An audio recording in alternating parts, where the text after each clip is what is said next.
Oh, cold open. Great. Yes. Yes, hello. You stare at an entity that defies your acceptance. There is shape where there should not be. Light does not reflect off of it. As it doesn't necessarily hover in the space before you, it merely just is placed there. Like an illusion, but your mind doesn't accept it as an illusion. You just have to accept the fact that it's there. It is a humanoid shape. It does not exude a great deal of qualities to it. There is light from a source behind the, as you have to reluctantly admit, figure. The edges of it blur with a neon discoloration sort of field around it, just to provide you an outline of some sort. As it hovers there, performing this feat of, you don't want to call it magic, eyes appear upon its face. Down the body, they glimmer and shift and warp in colors and shapes that you do not want to take the time to process, perhaps, at this moment. Do any of them see me? If you were to move, they would likely see you.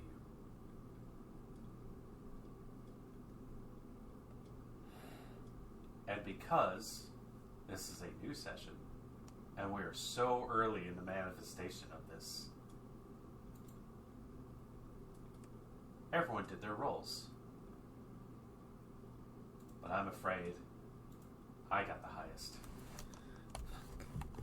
So I get to add a quality.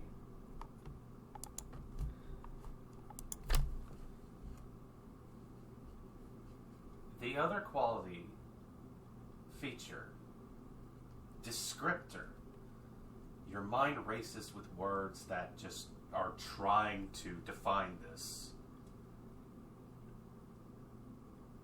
Beyond it, above, around, framing it, there is the idea of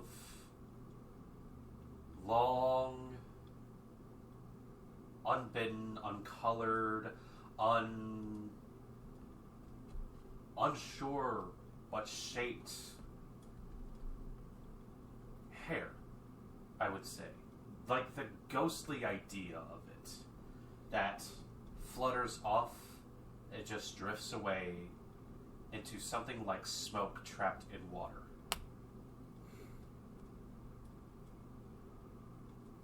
Its hand is out as it manifests the heart. It doesn't look like a heart. It looks like something that is light, that is something porcelain, something that does not exactly take the shape of one, but your mind can't help but accept that that is what that is. With that are 3 other lights, but you are focused on the one. It takes a hand and bids. The light fades. New shapes emerge. Large creatures sink up out of the floor. Once again, these creatures don't really define new ways to describe it. There are no colorations that you can rely on, except for the fact that as one of them opens its mouth and snarls and sniffs at the air, there is the fact that there are rows of glowing neon teeth within its maw.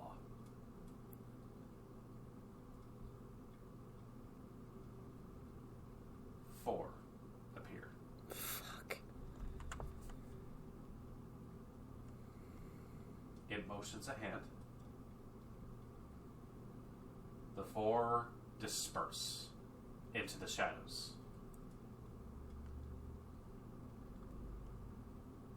And within a moment, figure simply bleeds out of sight. The torch beyond it, the flame, goes back upright. Do I sense that they are still here and near?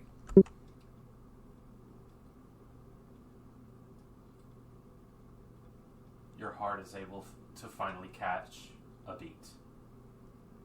Your mind stops racing.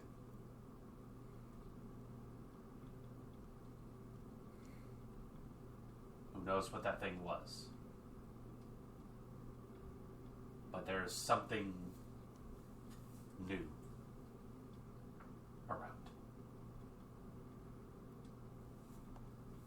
My first thought is to make sure Josie is okay, so I turn back. Can I see her or her lantern light?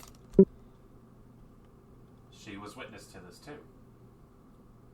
The both of you creeped up, having looked over this ledge. She turns towards you almost in sync, looking into your eyes, meeting your gaze.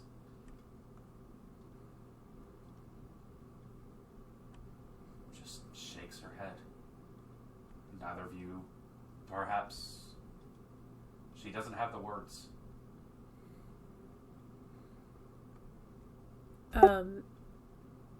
The poor bastard who just lost his heart on the ground, is he in a place where I would be able to reach him, or... He does not lay on the ground. Oh, good. Where is he? He stands within the light. Stands? Is he still alive? You look to Josie.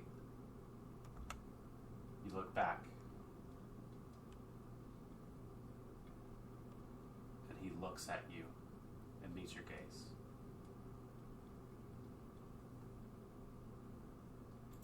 Area.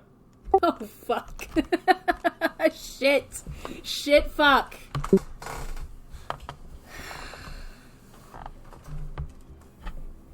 Yes. You find yourself in darkness. The motions of tumbling through the river sweep you here and there. The sensation of being lost in a drift in a stream that shows no care for your survival. We did not do this for you, so we're going to do a few quick rolls if you don't mind. Okay. I would like a fortitude roll from you, please. There's no advantages, no disadvantages that I'm going to be applying to you. Fortitude. Yeah.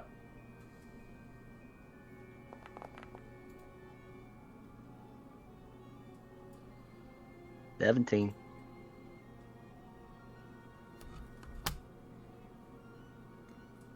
What happened to Iria? It's unclear exactly what course you could have taken. There was no light within this space. There are the moments where you impact against rocks, where the unfortunate connection with surfaces that you're unable to make sense of. Where these blows might come from.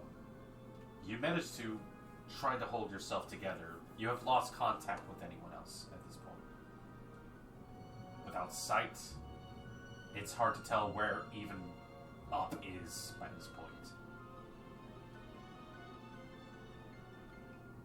Go ahead and make an agility roll at this moment.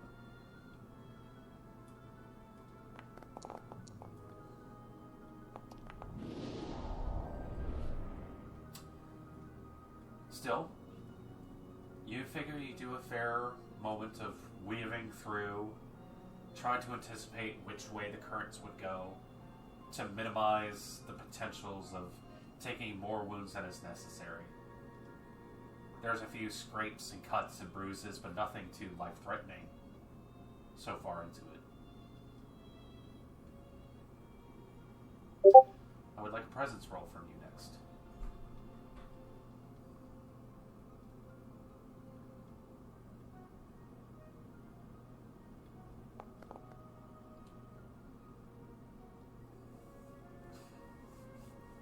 And then you fall. You fall for a long time. You fall in a way that you feel the pitch in your stomach as you just plummet. But there is no sensation of wind or water around you. That destabilizing feeling of vertigo as you pitch over and over, not sure where exactly you could be going, sends you into a spiral. And then suddenly you see color.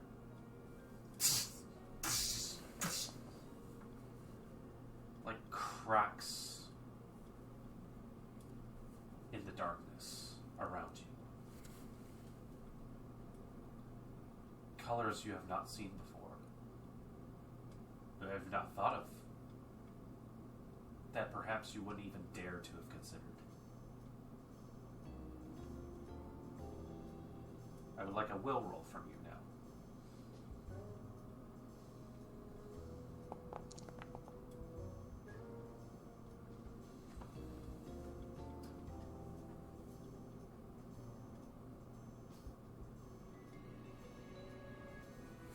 Your mind is able to deal with the sudden danger that you find yourself in, scrambling for a means to figure out which way you might be able to go. No ground races up to meet you. This strange place of magic and insanity that you find yourself in.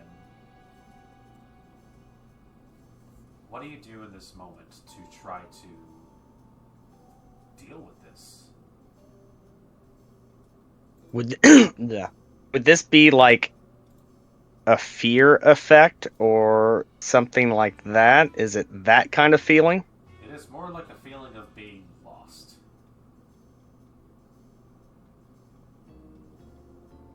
Not just, oh no, I'm off the edge of the map.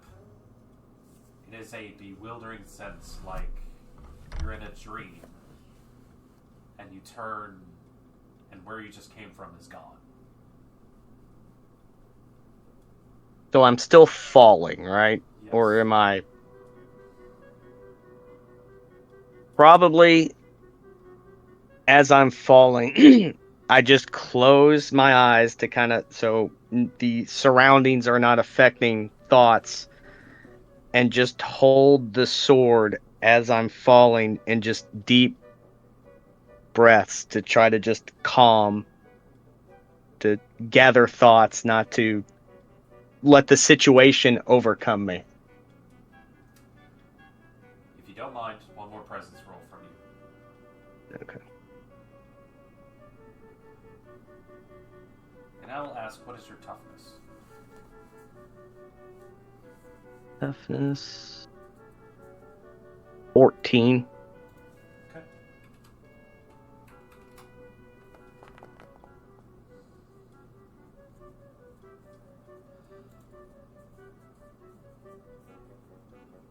As you focus your thoughts, you meditate briefly, that sense of vertigo drifts away. And it is less like you're falling now, but more like floating seems to be the right word. A moment of transposition.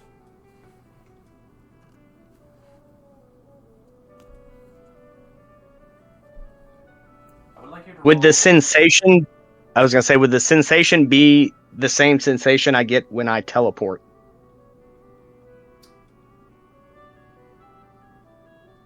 Kinda, I would say that. Okay.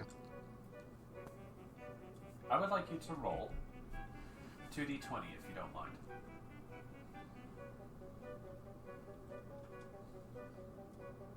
Together or separate? Together, we're going to take the lower. Okay. Okay.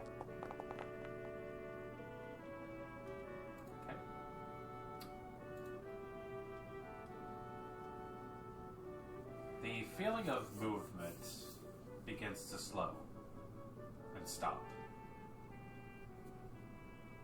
That cold feeling of nothing meeting you begins to drift away. Roll another d20.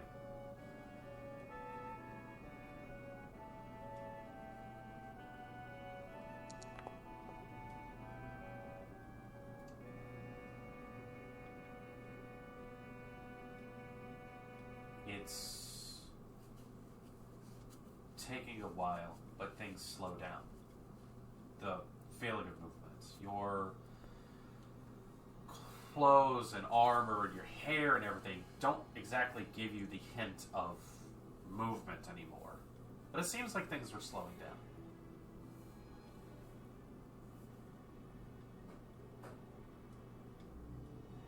It feels like you're being pulled somewhere, though. In the reverse direction, in a new direction. Hard to tell. One more d20 if you don't mind.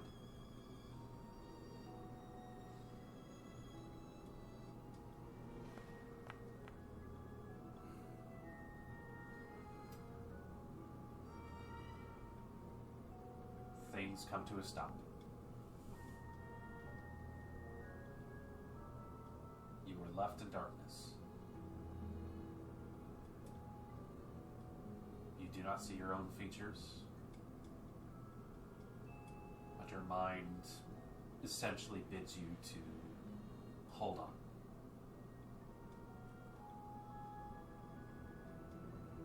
And then you wake up. You wake up on a stone floor. Tiles stretched out nearby you. Your sword still sheathed, clutched in your hand against your chest. There's a faint light nearby. Looks like it has been left on the ground near you, a torch.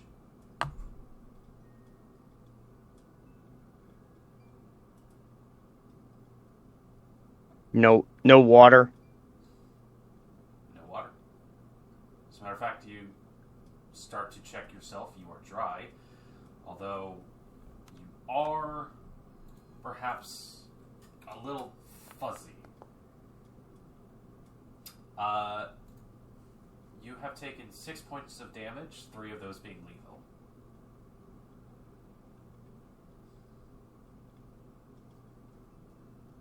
But as you come to look around, you're in a dimly lit chamber of sorts. It looks like it's not exactly a huge room or something along those lines. Perhaps like 15 foot by 10 foot high ceiling. It's dusty. There are essentially minor ruins like crumbled stonework within the space. There is an entrance to this room that leads in one direction, but you also look down and see that there's this torch that sits nearby. Also plain to see, there is what looks to be a bottled liquid on top of a piece of paper.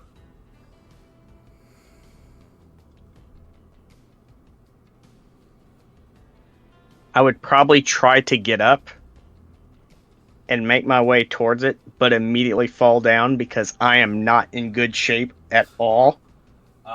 You did not make any of your resist rolls for the incapacitated condition. You were out for a bit. So you are getting up groggy. There doesn't seem to be any immediate threats. There's no art motifs within this chamber or anything else along those lines. You believe you're in the same location, it's just where you are, no idea. I will make my way over to, I assume the bottle, the note, and the torch are in the same place. The torch is not directly next to the paper. It looks like whatever took place here, they didn't put it directly where it would like light on fire or something along those lines. Got it. Little tiny rock on top of it. There is writing on the paper.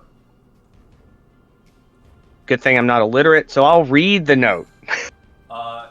In common, although I will stress that this looks like maybe a child wrote it or something along those lines. It says, "Hey person, pulled you here in case things were real bad. This is a potion of flesh. Drink if you need. Also, if you're thirsty. It's good for liquid stuff." Down towards the bottom, we'll talk owed payments. There's then a dash and the letter M. Seeing how this is not an ideal predicament, I drank the potion.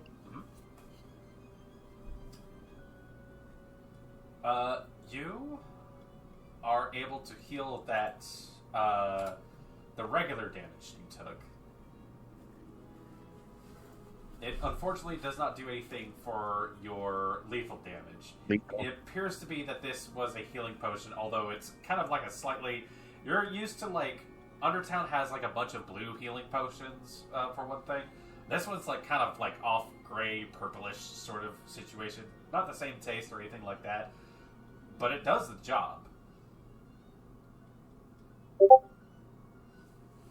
Other than that, there doesn't seem to be anything else apparent or important within this chamber. So how much does it heal me for? It heals you those 3 regular points of damage. If you're not at your Okay. max, minus the lethal, you can set yourself at that. So max minus lethal? Yes. I believe the sheet automatically corrects in those cases. Okay. So after downing this and just dealing with the taste, I just slowly just start trying to conduct myself, hands down the face, and then when I get to about the mouth and neck, a new sense of panic has set in. Something is missing. Looking around, no, like looking around, like still patting, like maybe, no, where is it? I can't, no, that's all I have. Where? You mutter this to yourself out loud? It's she thinks it's in her head, but it is coming verbally out, like no, that's all I had of her. Where? And then it's like, wait, no, that's all I had. That's all I had. Lola. Where? Yes. She just goes down, back on the ground, knees up, just rocking like no. If you don't mind, roll. And then I'm going. Okay, perception. Roll perception, but please continue your thought there. Just rocking back and forth like, no, that's all I had of her. That's it. And Lola, no. Then there was what? Beyond, And then I'm going to go ahead. then I'm going to affect and use my what is it? I'm going to activate my courageous perk. Deep breath. Now's not the time.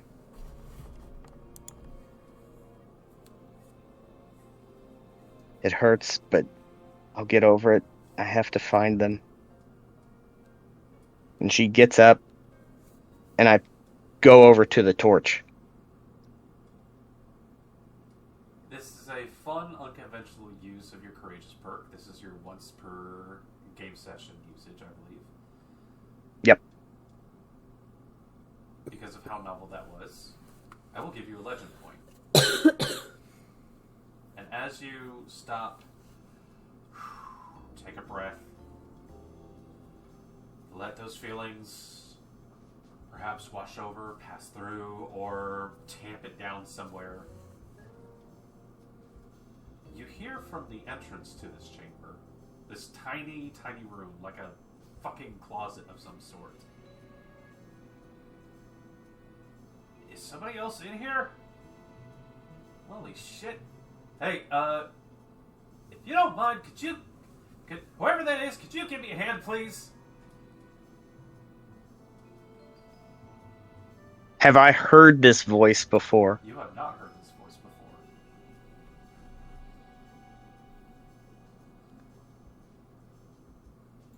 What would it... to judge by their tone, if I detect, like, malintent, what would that be? With your 32 in perception, that's way more than necessary in order to actually hear the voice. I will go ahead and roll that into a sort of insight. It is a voice of desperation, I could say. It sounds like someone's having a bad time at the moment and does wish for help. Beyond that, I can't give you more without being able to, like, Okay. see this person. See it.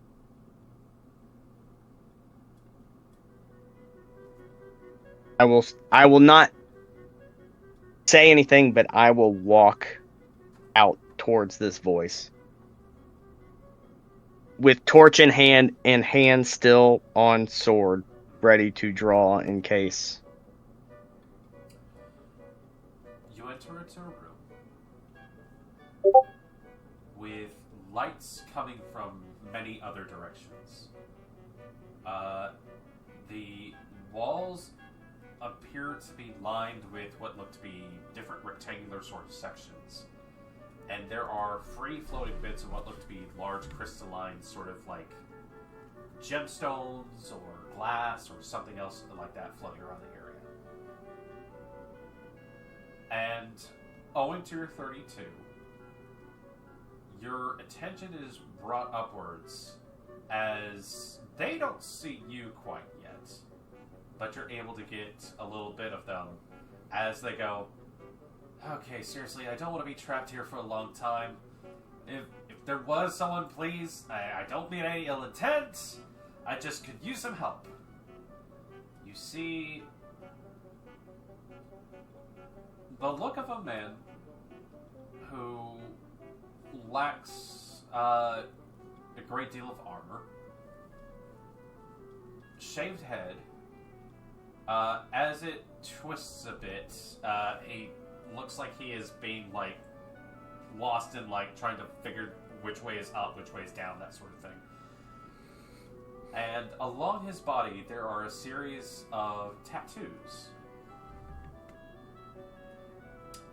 that are in the shape of gears and cogs and wheels.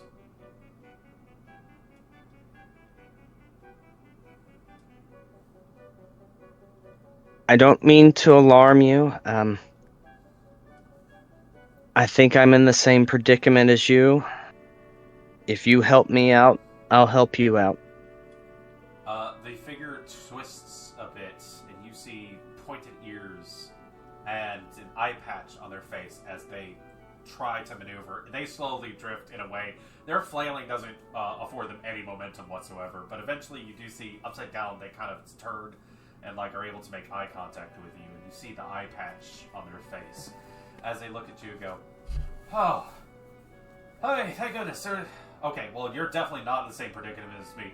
Hi, how's it going? Hey, could you figure this stuff out and get me down from here? I don't want to be stuck here for I don't know how long. I can't get out myself."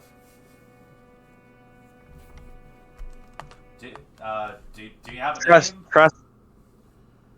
My name's Iria. Trust me on this. And I cast the teleport on him. Roll. Normally this would be an automatic success for you, but something funny is going on here. Please roll movement if you don't mind. Okay.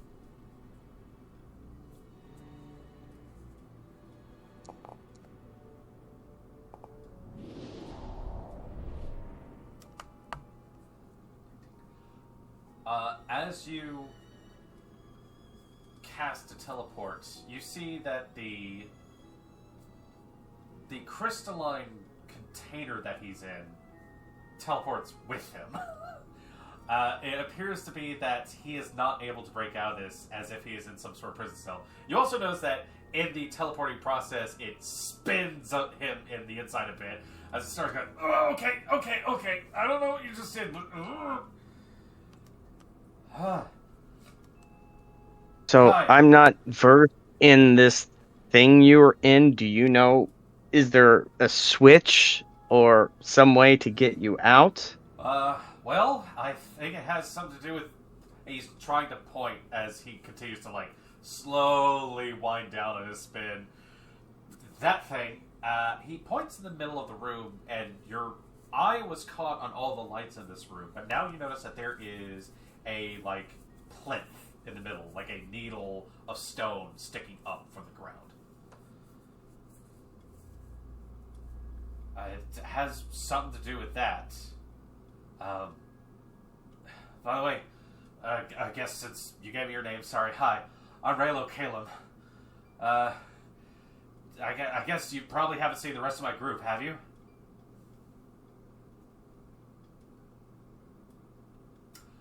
No, were you traveling with, I think there was a man with horns, a dwarf, a sea elf, a bird man? No. No, there's a dwarf and a gnome and a guy. He's got an X on his face. You'd probably know him if you saw him. But yeah, if you've seen them, they're the Shameless Scars. It's our group. But yeah, it's nice to meet you. No. If you could get me out of here, I'd be very appreciative of this. Okay.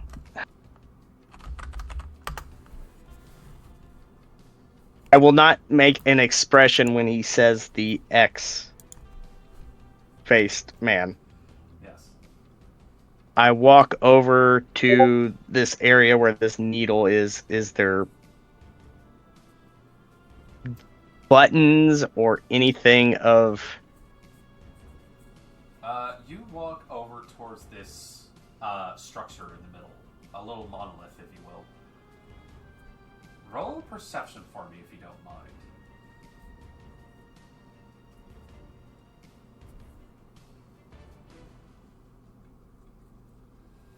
Persuasion, I don't want that. Most fun, most used skill in all the land.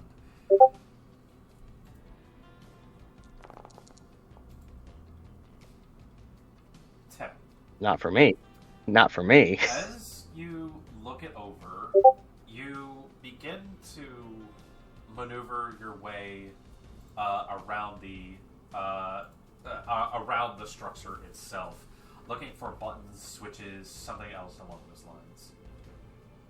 You don't see any. There doesn't seem to be any symbols carved into it. There is like a marble-esque sort of reflection to it, where kind of you see the sheen of light and everything else along those lines.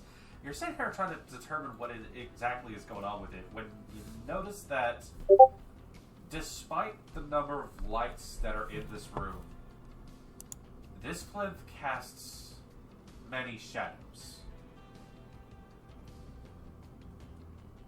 And as you stop to take notice of this, you notice that your shadow stretches past the plinth,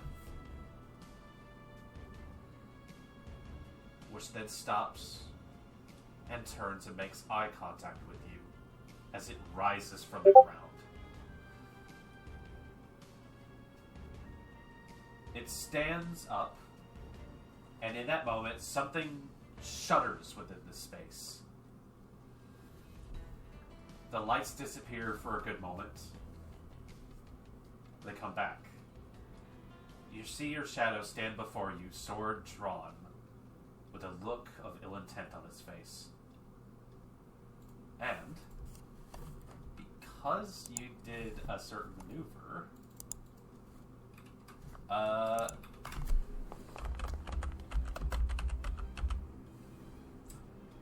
the crystal that held Relu Kalen, back where you had left him, is gone.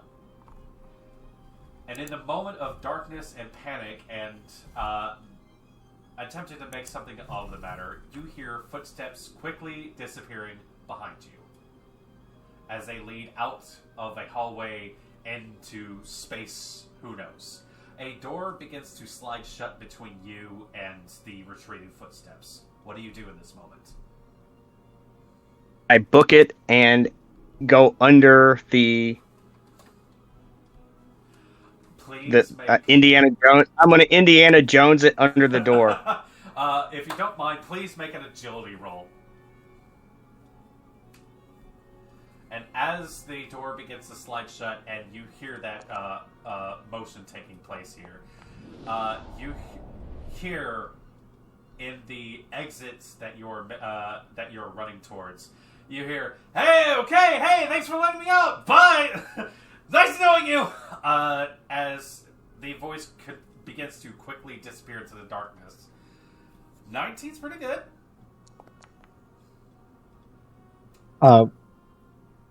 Wouldn't area technically be bolstered still at this time too, based on like the timeline of events?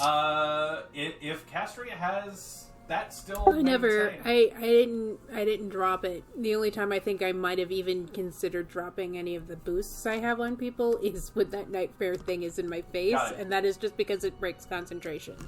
Roll another d6. We're going to see if that can replace that 3.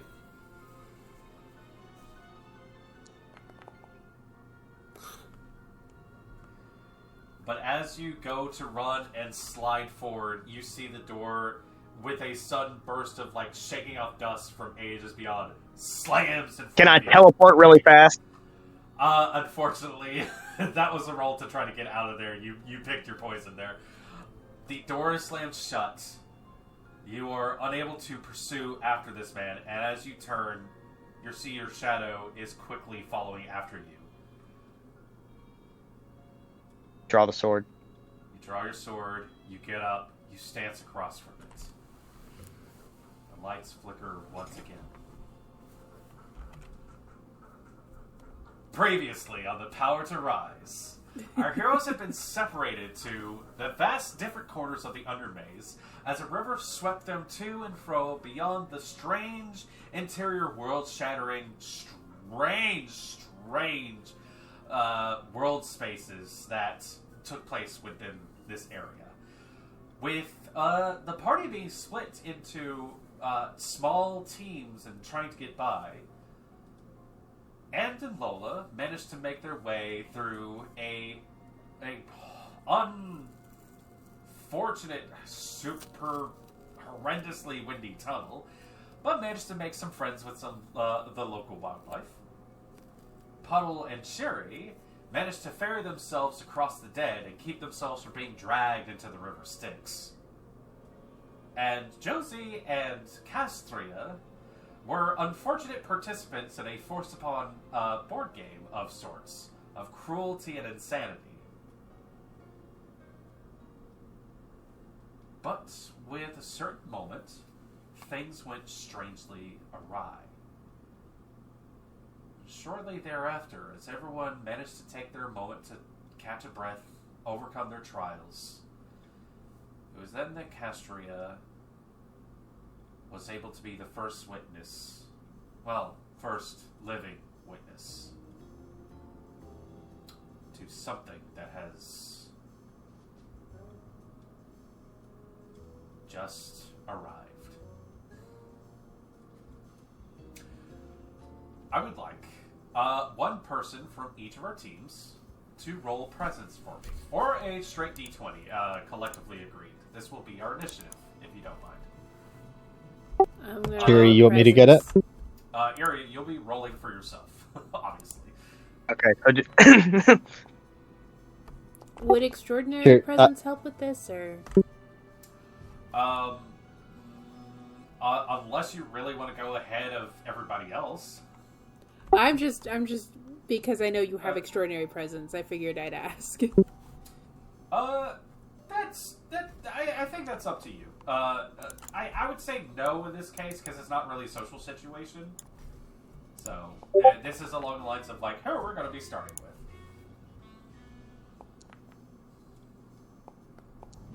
Okay.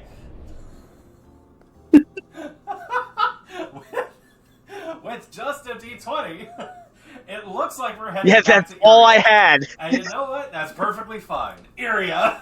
So, as you... Making up for that missed week. As you stop and get yourself... I had all the shitty rolls, and now I hit this. You see across from you, they basically, the idea of a shadowy duplicate has risen from the ground and has been rapidly approaching you. Despite this not being a good map or anything like that, please drag your token onto the thing, and if you don't mind, roll initiative. As I get here some fun music.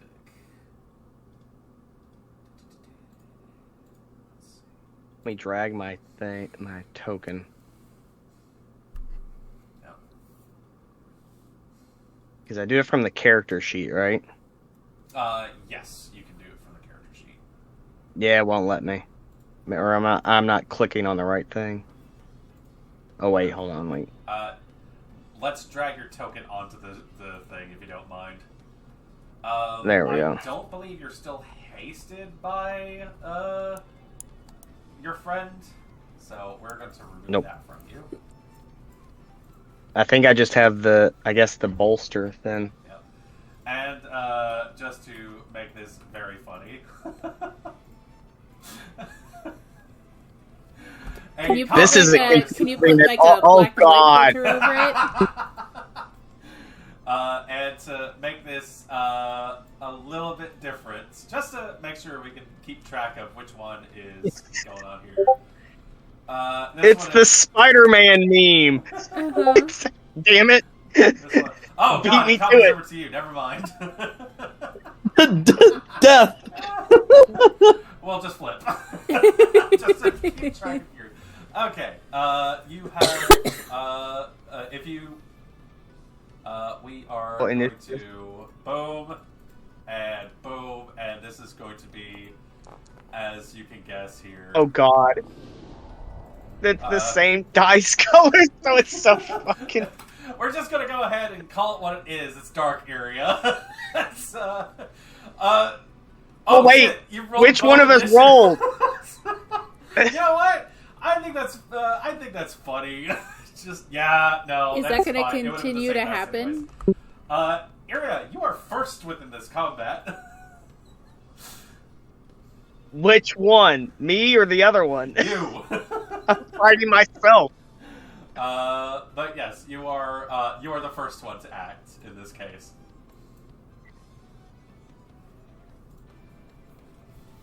Would a perception roll be a free action? A minor action. And okay. You do get many minor actions, by the way. This is just... Okay. You're doing a perception check, which would fill in for other sorts of skill checks. But it's quick seeing enough. How this thing looks exactly like me, I just want to study to see if it seems that it's taking the same fighting style as me, movement type. Yeah, roll. I'm sizing myself up. Hold on. How hot am I? Yeah. 23. This looks like it is moving very similar to how you move. It is engaged. It holds a sword in a very comfortable stance that you are used to. This thing looks like it knows everything that you can do and then some. So, I am going to think outside the box and do something that I wouldn't do to try to catch myself off guard. Okay, sure.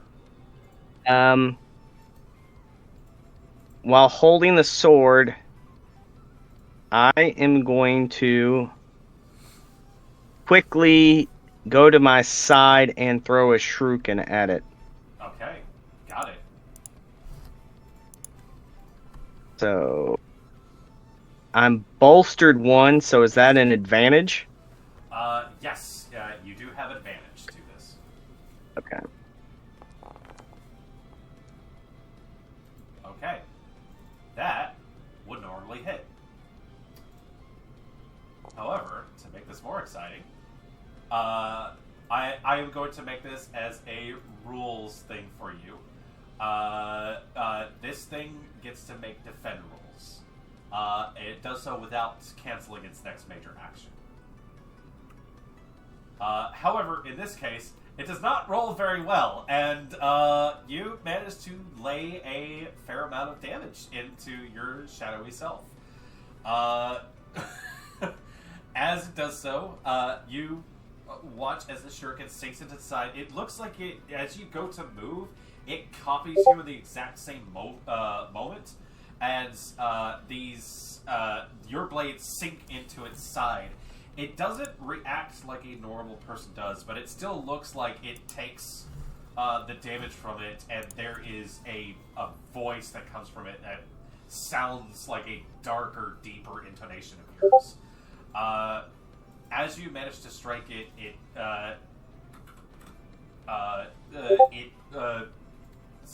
it makes a quick movement to the side as you manage to lay into it.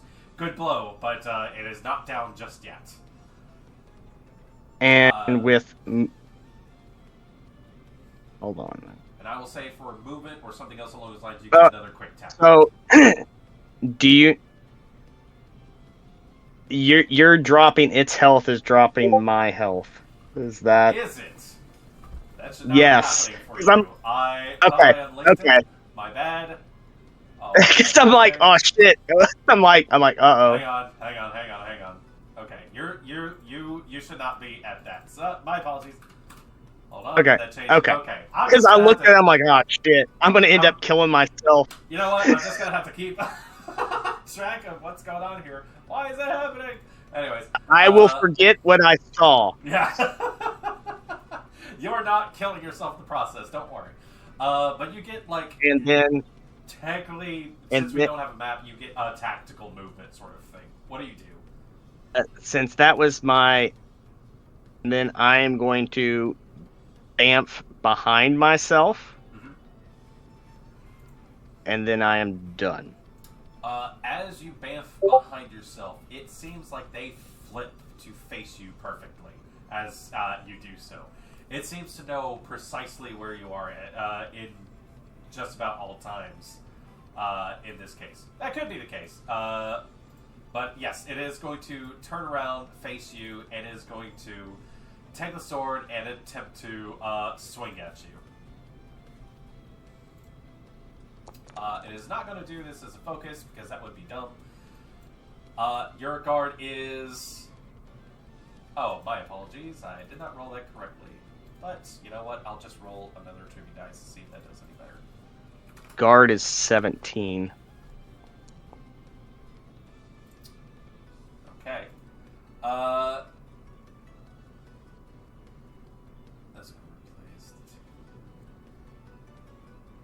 So that is going to be a 24 to hit you right back.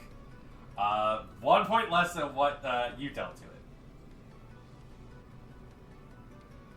So if I took it, how much damage is that? That would be 7. But I can attempt to defend. You may attempt to defend it if you'd like. Okay, I want to attempt to defend. What do I roll? That would be, how would you try to defend against it, I'll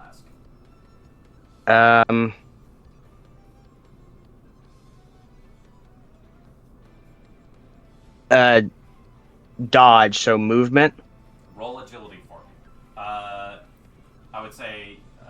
And I am burning a legend point. Okay. So we'll add +1 to this.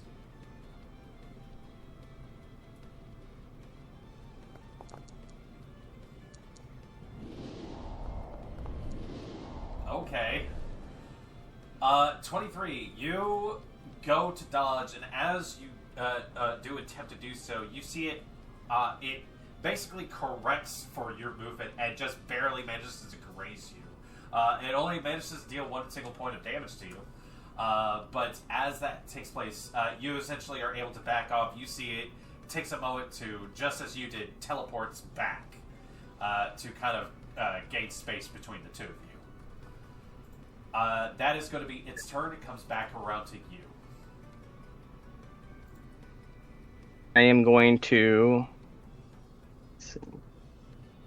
bamf behind myself again. Okay. This room is just... Yeah. It's just shadows everywhere. And I'm going to burn another legend point and attempt to disarm. Okay. Yeah.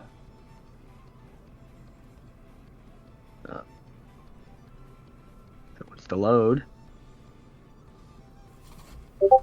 And that's agility, so it's bolstered, so I get a 1 advantage. Your defend roll didn't have the bolster to it. I just realized. That's alright. It was just 1 damage. If I die by like 1 damage.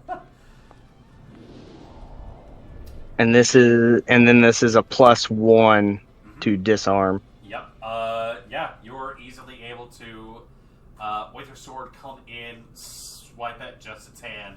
You see there's a bit of distortion as you manage to free the blade from it. And as you do so, the sword flits through the air and then quickly sinks into the floor and back into the plinth itself. It does not look like it's going to be able to recover the sword right away. You have successfully disarmed it. And that's all I've got. Okay. You see it moves and teleports again. It is going to... I don't get an attack of opportunity, do I? With teleport, there's no attack of opportunity. Okay. It is going to attempt to do something, which doesn't look like it works. That is going to take its turn, as it looks like it goes to, like, grab at something from the shadows, and nothing takes place. It wastes its turn. You're on. So it's not near me, right? It teleported away. Yeah. It is essentially, don't worry too much about the distances in this case. Okay. Well, I didn't know, like, if I have to move, I can't do a focused action. That's what I'm going for. Yes, it is keeping its distance to keep you from doing focus actions.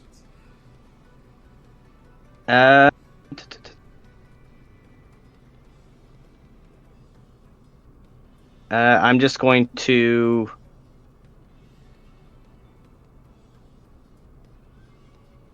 I'm going to attempt... So when I've hit it and it's hit me, it has been solid form, right?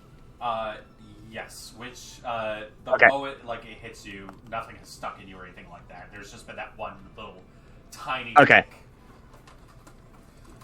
Not teleporting. I'm going to straight run at it and slide and attempt to knock it prone. So I'm doing knockdown. So I'm sweeping the leg. And I'm burning another legend point. Okay. So knockdown. Where'd it go? And it it's agility that's boosted, so I can't do that. So I get an advantage on luck point, right?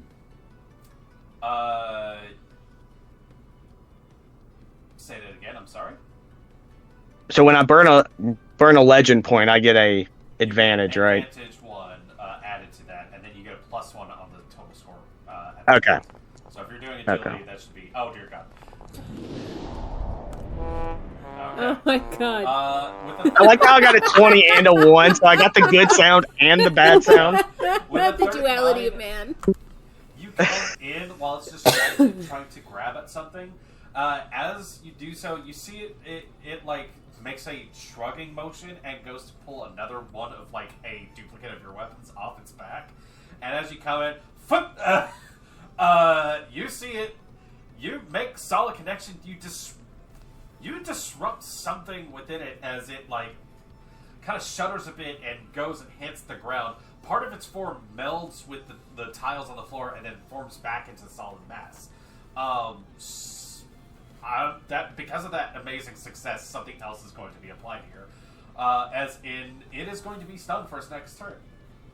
And it's going to have to choose, and it's going to just kind of stop, turn, look up at you, and it's going to attempt to shoot you in the face with your own bow.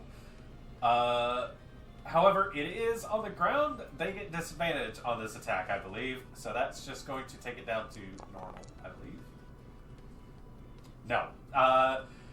You seeing everything that's taking place here, you see it knock the arrow and put it right up against your chin. You dodge out of the way. The arrow flies off somewhere and just is gone. It comes back around to you. So it's prone. Yes. And it is right near me. Focus action slash. Oh dear God. Okay. So. Focus action slash. So you get advantage 1 to this because it's a superior action. It is prone, meaning its guard is lowered, I believe, because of knockdown. And I'm bolstered. And I'm bolstered. So yeah, this is going to be. I'm just looking at knockdown again, real quick. It has -2 guard versus your melee attack. So yeah, by all means, take your shot at it.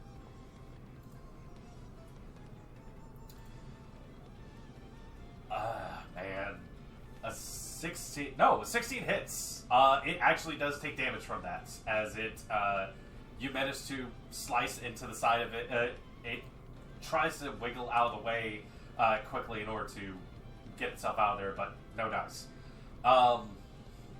As you manage to do that, it takes its turn to teleport away from you and stand back up. It still has the bow on it. It looks like it's drawing on you, but that is its turn. It's back to you. Bamf behind it. Slash. Got it. Go for it. So it's +1.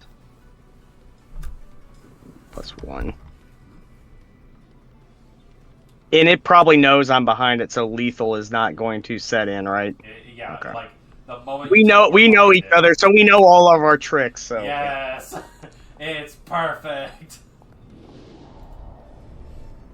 A 34.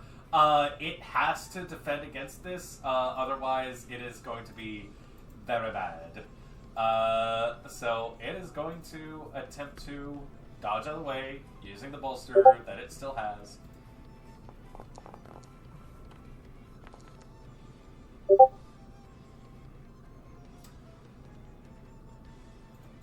As you come in and slash at this, what is your thought process as it raises up the bow and your sword begins to swing through? You look into a gleaming red eye that matches yours. There can only be one. And with a defend roll of 24, not enough to keep it within the fight. You slash, it shudders a bit to the side. Fragments of it scatter against the back wall, fades into it. Your shadow goes and rejoins you at your feet. The door behind you slowly opens back up. Immediately after it drops, she drops to her knees and just takes a breath.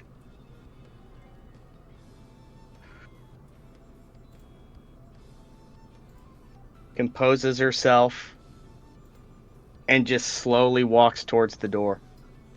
As you go and walk towards the door, a little alcove opens up on the side in the exit sort of space. There is a tiny lit up what looks to be a little platform thing.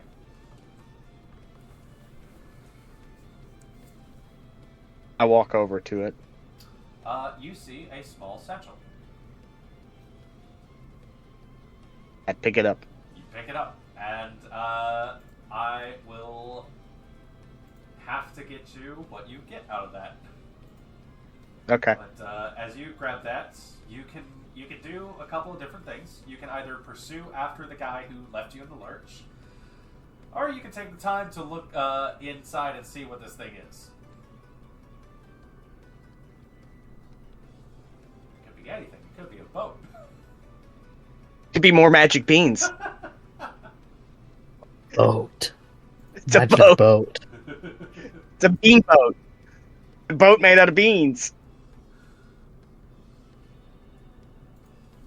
I'm gonna look in the bag. All right. Because that guy's probably long gone, and I want him to prepare for what's coming for him.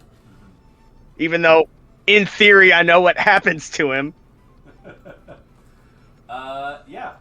As you stop, take a moment, look within.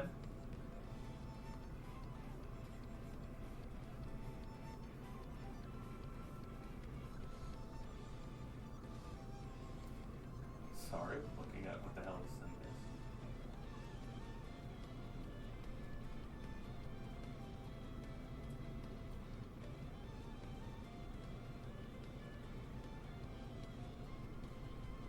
That's very silly. You find, as you look within the sack, there is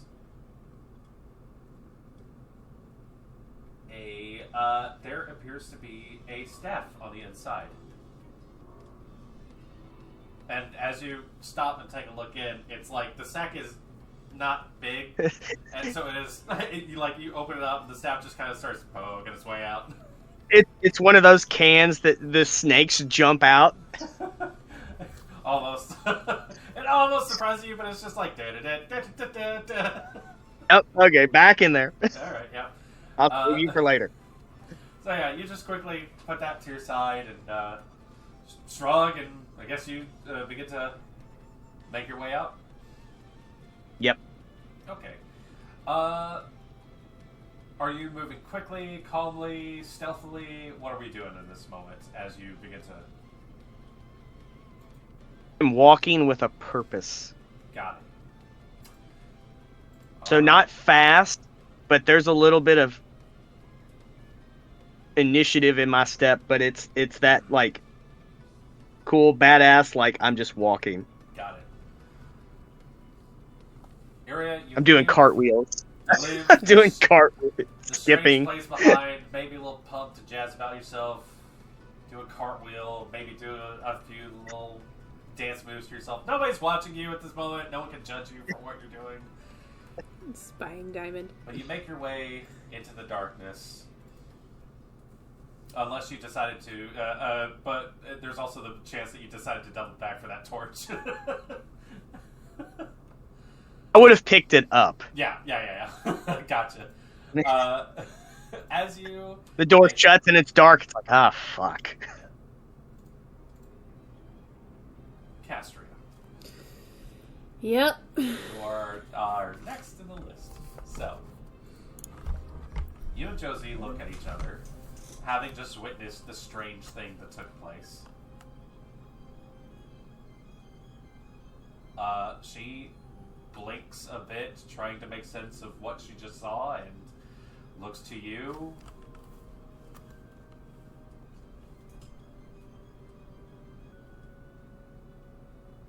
Wondering who is going to break the silence first. that the guy got up and looked at us, right? Yes.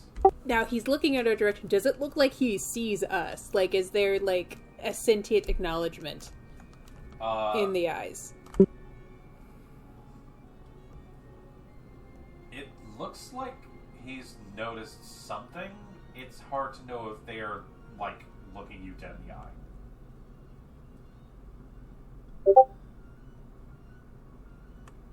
God, I wish I could speak in people's heads. I can't.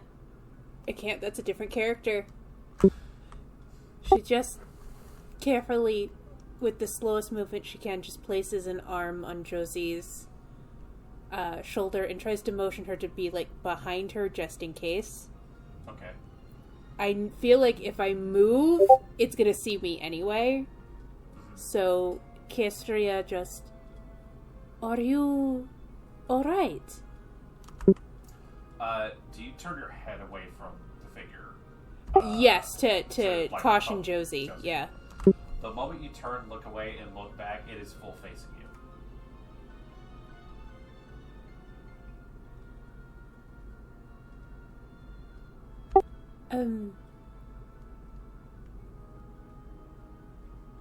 May I make your acquaintance?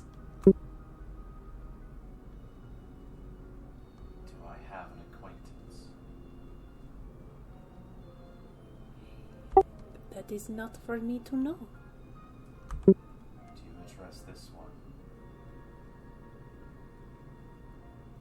I address whosoever it might be who is looking back at me. I address who is seeing. There is no one who is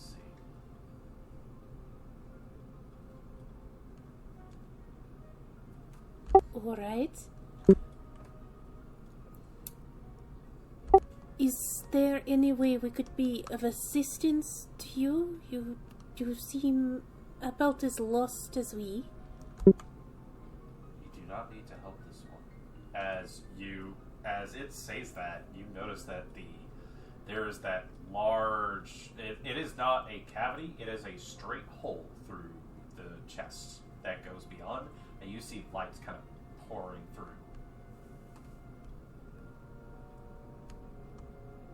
If you are not in need of assistance, may we pass by you? You may go wherever you like.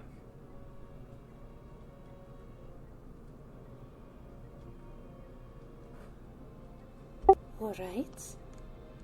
And she'll just, like, hold Josie's hand and then just try to carefully make her way around to the other side. As you... Keeping my guard up the whole time.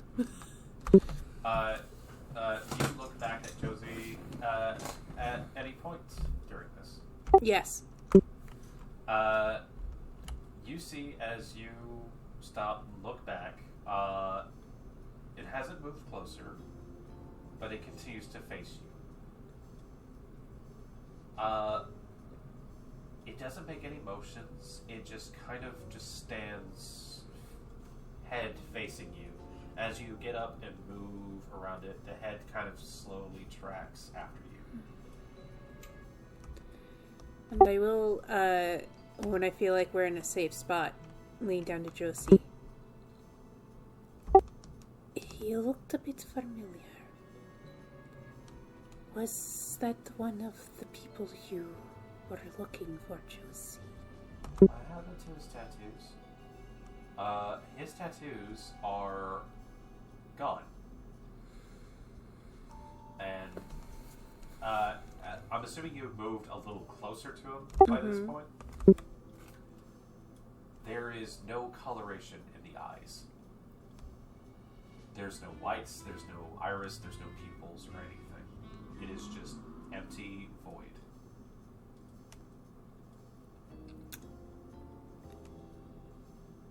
Is there any of his bags or anything nearby? You look, and as you stop to consider that, you do hear Josie go, "This was a guy who was going through my stuff." Go ahead and roll prescience for me if you don't mind.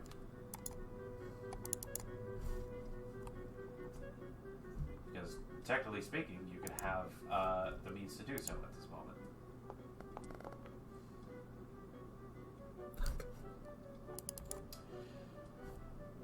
It's unsettling looking at him. I'm having a hard time seeing anything other than the present. You close your eyes to try to focus, and you see his lack of eye staring back at you as you do so. Your eyes open, and he is full body facing you once again.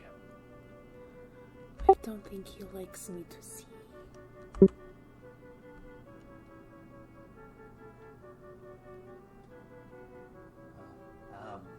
She kind of gets a little closer and goes, okay, did you drop my stuff off somewhere?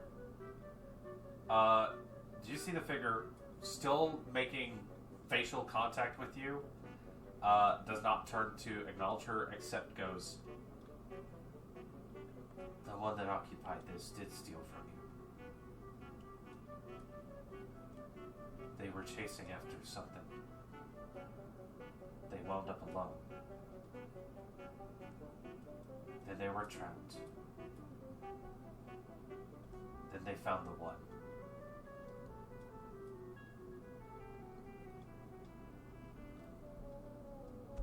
Who is the one? The one who found the way. She's too scared to ask what the way is. She feels like that could be opening up something in herself to it, and I see.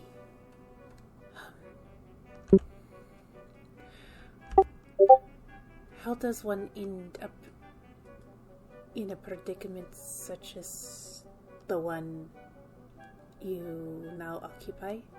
The one who found the way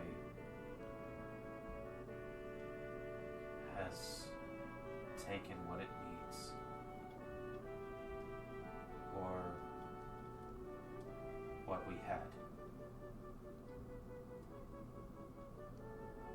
Was this part of a pact, or was it stolen like Josie's goods? This one cannot judge. This one does not have power. This one does not have light. This one does not have dark. This one does not have life. This one does not have death. This one is now just this one. And what will you do? It does not matter. This one was a thief. Was once a criminal. Stole and hurt. Took what it wanted. Caused trouble. Did many things wrong for the sake of ill intent. This one is not that one anymore. There's no need to be concerned about this one.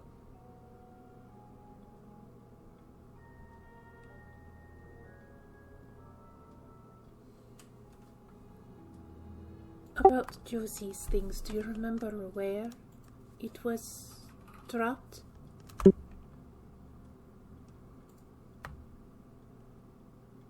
It continues to stare at you. By the by, this entire time it's been speaking to you. Its mouth has not moved one moment. Great. Simply put, at some time you blinked and its mouth was just open and more nothing within. You blink and its arm points down a hallway. I thank you for your time and assistance. I believe, Josie, we should go. Why would you thank this one? Kindness may be given whether it is deserved or not. This one does not need kindness.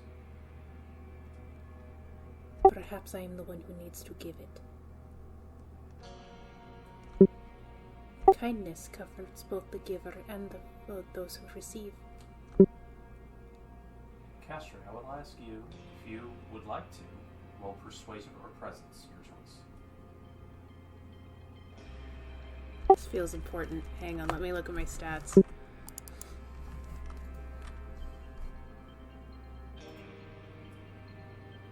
I have more in presence, so we'll go with presence. I'll put a legend point into it. Dice gods be kind.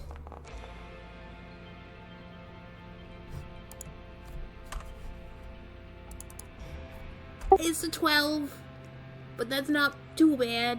Pity this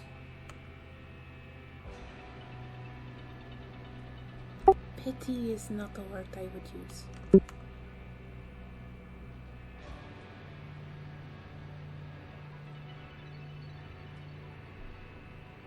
Interesting. This one could think. This one might reflect on what you have to say.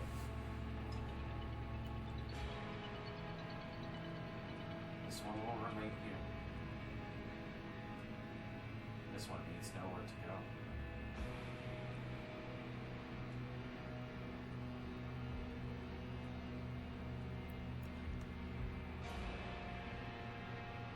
go. You needn't be alone if you don't want to. But I do think you should reflect on any desires you might have. I do not know the essence of what you may be now, but I think we all get to choose who we are. And I think it's important that it is a choice you make. This one wants not. This one chooses not. This one cannot be. This one is just this one. Okay. I think thee anyway. And I will be on my way. And I hope should we meet again, it is in better circumstances. This one will remain here.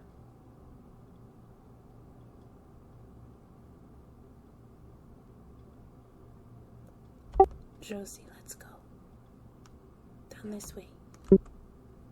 She quickly has maneuvered away from the weird looking creepazoid situation and has turned her light up a bit and has begun leading down the hallway.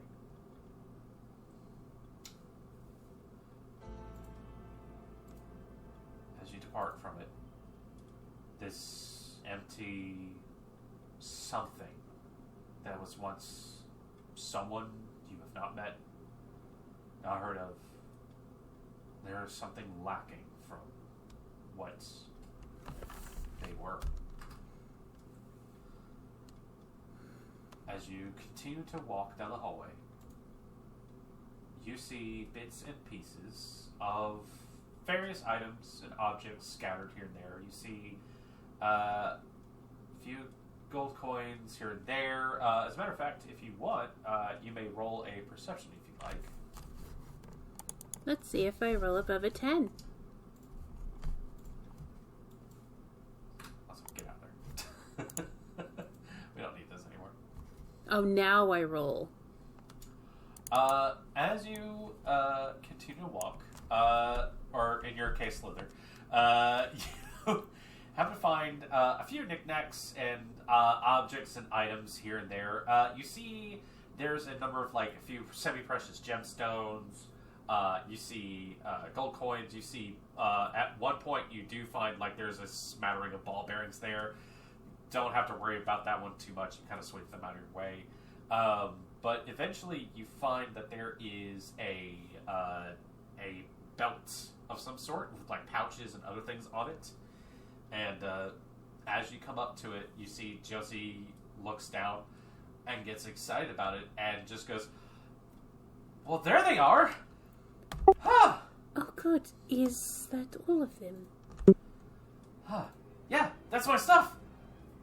She goes to rush forward, stops, left, right. Okay, and goes over and grabs up this stuff and just hugs onto it. She goes, "Oh, finally! Okay, I've got doodads, I've got trinkets, I've got knickknacks, I've got materials, and most importantly, she pulls what looks to be a crowbar off the side and flips it over in her hand, and you watch as it turns quickly into a hammer, and then again it turns into a wrench."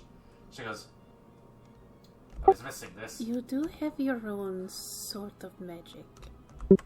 Yeah, make things. This is my mega tool. It is beautiful. Yeah, my friend helped me make this. And, oh man, I could do so much with this thing. I can make the bottle, I can make other stuff, I can actually mess with a whole bunch of other things. Oh, this is going to make so many things easier. As she is talking, you see something coming out of the darkness. You see a light behind her kind of turn around a corner. I put myself between Josie and the light just in case and brace. As you stop and turn and look and brace, you see down, not too far or anything like that. It's not hard to make out their features. As Iria comes around the corner, holding a torch. Iria! Down here. Hearing that, dead sprint. Full Tom Cruise run. Yeah. Full Tom Cruise run in your direction, Cass. As the Immediately gives her a hug. Oh, hugs her back. I think whatever gods may look upon this place. Did you run into anything? She struggles to just, even try to describe what she just saw. As the two of you hug onto each other and just take a moment within this dark space to breathe a bit of relief over things that you have found in the darkness, we're going to cut away to Puddle and Sherry. Man, I'm glad nothing bad's happening with us right now, and we're just walking really casually. Just a specter of death looming out of the darkness. What can go wrong? The three of you... Your shadow trying to kill you. Oh, sorry. 4 of us, and Taco. Taco. As you have continued to make your way, I'm sure one or the both of you have put light up on yourself, made barriers, or what have you. As the two of you begin to continue your way, what's going on with the two of you specifically as you're walking? Chat about anything? How are you feeling? What sort of approaches are we making through this area? We're still following Zig, correct? You're following. I'm sorry. Zig was the little one's little name or little gnome's name. It was a gnome, correct? Oh, that's.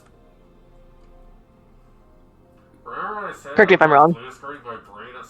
Yeah, Sorry. Yeah, remember I luckied so we could run into them? Yes. God, editor, shoot. First off, just blow me up, and then no, editor. The one time I remember just something. Cut that part out. I'm gonna take a quick drink. The four of you sit around a makeshift campfire as you have met a number of people. You see Zig sitting next to you. Looks like she is trying to pick at some sort of locked chest situation she has in her hands.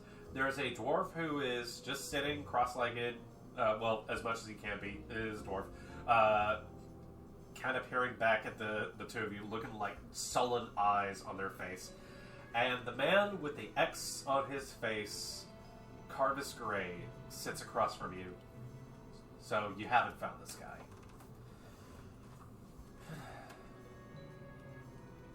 Fortunately, no. You're cutting in and out. We haven't ran into anyone matching that description around here. Alright, well, listen, if you happen to find him or something like that, like I said, he stole some things from us, which really he should not be hanging on to. We would just like to get him back to have a talking with, and some of the stuff he had, because we have to hand that over to, our hiring party. Hiring party? Yeah. What, do you think we'd come down here just for the shits and giggles of it? Some people do. Some people just want treasure. You see, he just kind of like catches that a bit, and the dwarf kind of chuckles at it and goes, she has a point. Regardless, we heard this place was already cleaned out. Just the fact that someone was willing to hire us to come down here meant, hey, we actually have a paycheck once we got out of here. Fair. Your friend, you say he stole. What all did he steal from you all? Amount of food, amount of treasure, amount of some other things that we need to get someone to identify for us. And a couple other things. He didn't take everything, thankfully, but he had some things that, we found fair and square. So it'd be nice to get our hands back on that.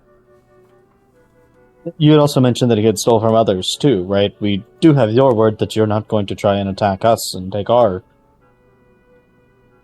I see no reason to attack you. I'm just making sure that you're not just a wandering band of thieves.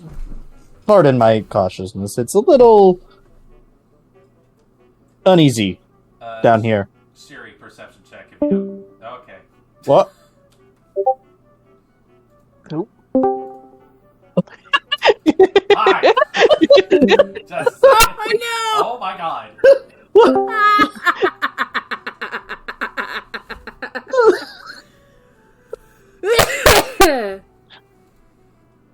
What just happened? Can you hear me now? The creature arrived. Ah! I don't know what happened. Everything decided that I needed to go fuck myself just then and there. Okay. Let's try that again. I'm not accusing you. I'm just wanting to know that we can have your word as we are giving you ours, that we're not here to fight. We've had You a rough never time know. recently, so we don't mean any offense. Well, it is dark and dank down here in this dungeon. No, we very much doubt you have anything we need or something else along those lines. We're looking for things on our own. So, if you'd rather go your own way, hey, we get that. We also understand the idea of strength in numbers, so... Well, I don't see a good path for two people just to wander off in on their own right now, so I guess we'll sit here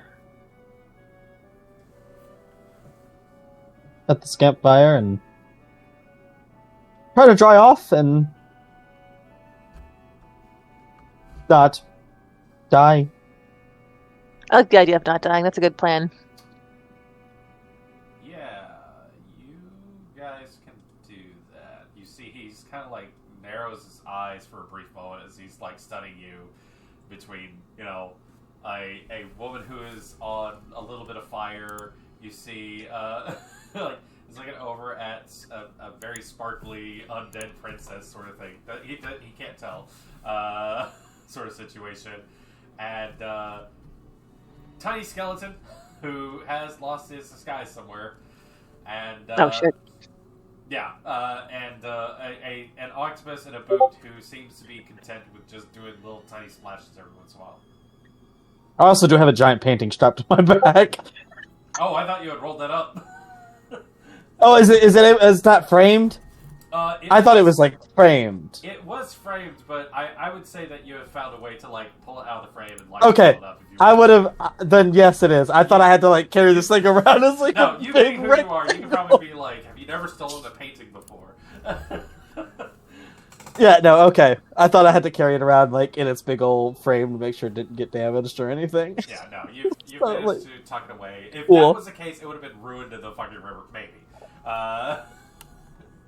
Cool. But as he just looks at the four of you, he just kind of like leans over and goes, "All right, well, we've just about had our rest. We're gonna go on our own way. If you guys don't want to come with, hey, we don't blame you or anything like that.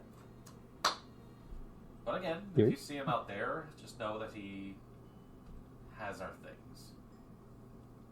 Should we travel with them, or do you want to stay and rest some more? Can I perception these guys to make sure they're not gonna like lead us down a dark hallway and shank us? Yeah, absolutely. Okay. Would it be okay if I take a perception of the environment around us? Like, since we're in a giant cave, does it seem like it would... Yeah, sure. The 27. Yeah, with the double exploding D6s.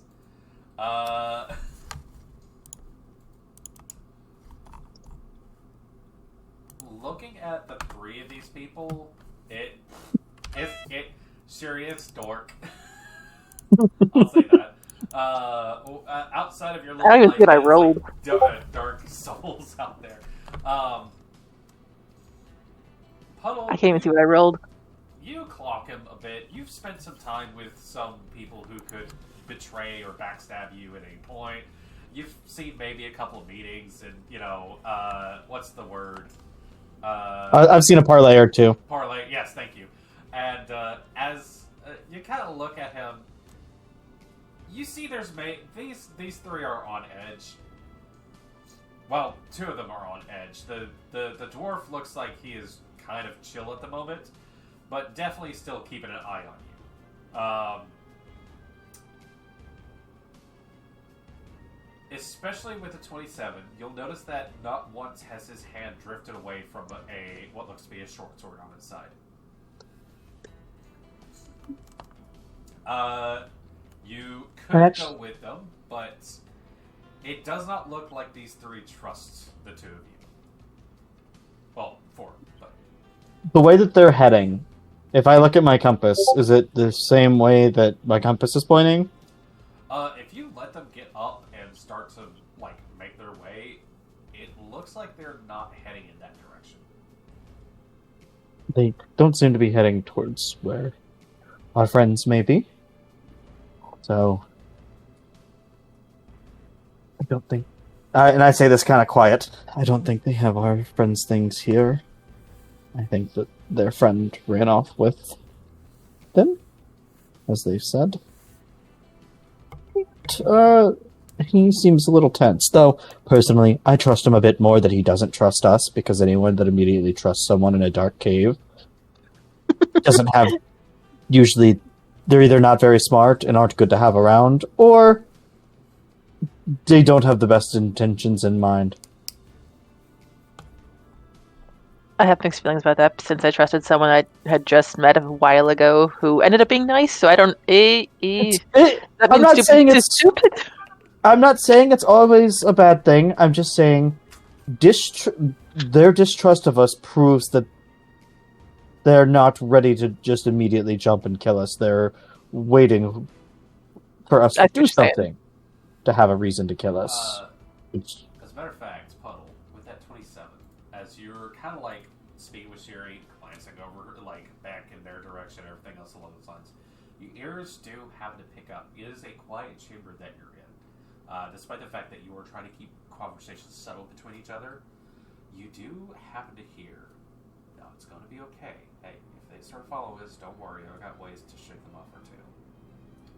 And then, hey, there's plenty of traps and stuff down here. If they die, oh no. We'll make sure that their stuff gets to the next kin or the next best sort of coffer. Oh, don't worry, we won't die. You're very bad at whispering. Very bad. We're gonna head in our own direction. I know you're on edge. We don't really... I'm being kind of naive. I'm using my flaw and being kind of naive that this is a really bad thing to do. Like, no, not understanding the social context at all of why this is a bad idea. But I'm like, it's totally cool. We're gonna go do our own thing. We're not gonna follow you. No worries. Socially awkward. I'm gonna need right now from you, Puddle. Are you being honest, or are you trying to deceive them? I'm not being genuinely honest because I want to go in the direction that my compass is pointing in. All right, please roll. I need a persuasion from you, and because you're using your, do you have any points in persuasion? 0. So I can't give you any more than disadvantage 1. So you're rolling persuasion with disadvantage. That's fine.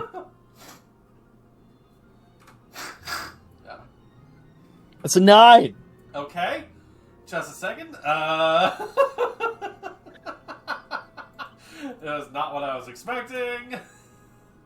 Let's see what they make of that. Roll initiative. I've witnessed many negotiations between pirate crews. I know how these things happen. I know how these things go. Trust me. Isn't there a difference between pirates and thieves?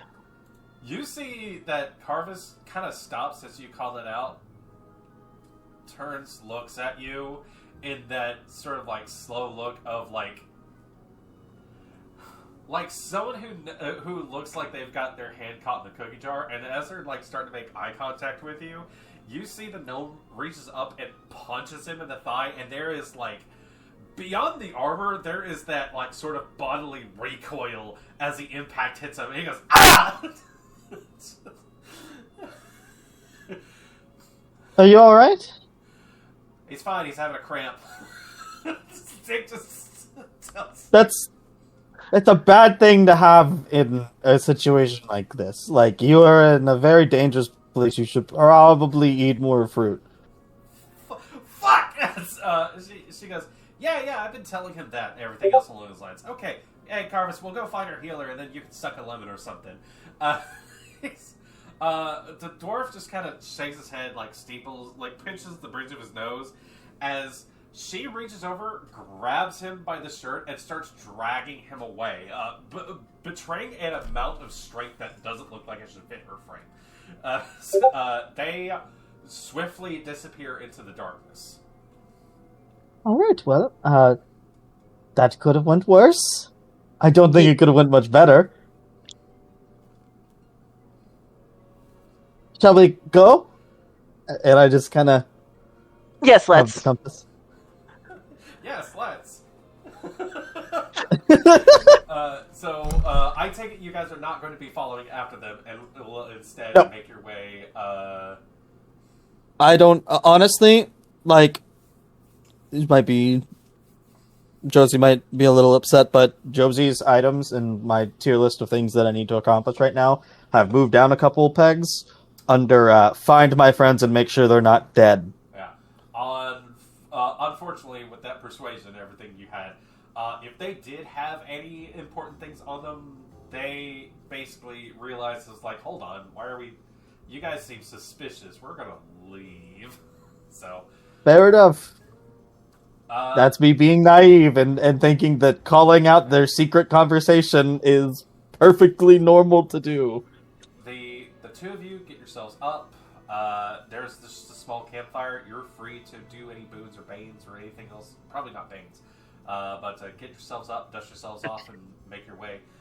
You see that in one direction through some of the darkness, everything like that, there's a dim light next to what looks to be like a stone arch situation. Well, I'm gonna keep up the resistance on Sherry for piercing damage. So if anything tries to stab her from the dark, she is good. Yep. That looks interesting. And then our general direction. Shall we take a peek? Is your compass pointing that direction? Is my compass pointing? Yes. I am assuming you want to head in that direction. I'll trust it. You never know with some lights. It's like, oh, hey, shiny. Oh, hey, it's going to kill us. Fuck. Yes, there's actually some fish like that. If you go deep enough, There's fish that have a light, and if you swim too close to them, they try to eat you. Learned that when I was younger. Oh, goodness. So, cautiously. Yes, that might be a fish. All right. Well, as the four of you make your way towards the potential fish danger, towards the stone archway, you make your way inside. And Lola, the two of you have been making your way. You finally managed to get yourself off of this weird slanted floor that you've managed to walk across, and find yourself in another one of these long, sort of typical under maze sort of like hallways. It's slightly noisy ahead of you, but nothing in immediate danger coming sprinting out of the darkness, screamer sort of territory. It's just the two of you kind of making your way down this place. What's going on with the two of you guys? Well, we had decided to go after the creature and the guy with heavy equipment and or cartoony loot persona. Sack of crap. Yep. She's following because you took off, remember? That was the whole point. Yep. Easily enough, there wasn't any major tribulation just getting up to that upper walkway, diagonally upper walkway. The both of you at any point can just be like, alright, I'm up there, fly. You make your way through. You see that there are lights that have been activated leading down. At a certain point, it kind of curves off towards the side. As you're walking, I would like if either of you would like to do a perception check for me. This is a trap checking roll. I was going to say check again, but I already said checking. And if you need to, one of you can provide assistance to the other. I'll help you since I have 0. If you have 0, you cannot assist. That's right. What's the roll? Perception, if you don't mind.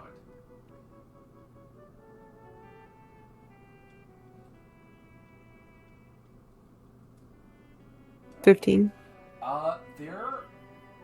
As you make your way through, there are a number of... This is another one of those sort of traps where every once in a while you gotta be careful because, like, spike pit, swinging blade, that sort of thing.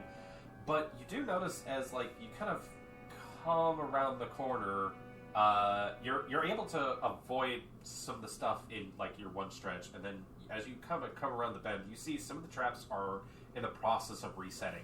So you're able to clock those and just go, okay, spears shoot out of this side, let's not trigger whatever that is.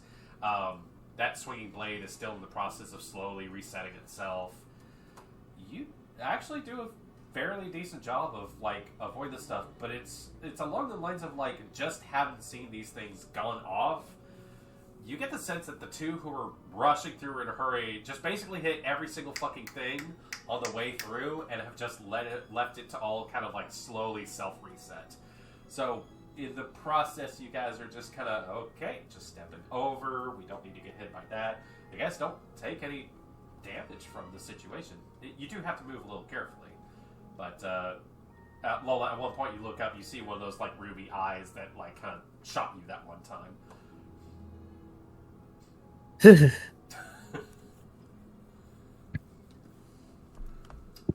Okay, so everyone just decided to make a mess. I hope you guys pay your maids well. Jeez. Didn't you say you also made a mess earlier? That depends. Was I talking about, like, earlier, like, in the last few hours, or earlier, like, in the last few days? In the last few days, I know my room is a mess. But that's not my fault. Yeah, but you told us that just found you in the thing with your hand. I didn't make any mess. That's not what happened there. We didn't know that was a death corridor. How was I supposed to know that was a death corridor? I touched a wall and then there was a hole in my hand. Why am I getting shamed for having a hole in my hand right now? Well, maybe they didn't know it was a death corridor either.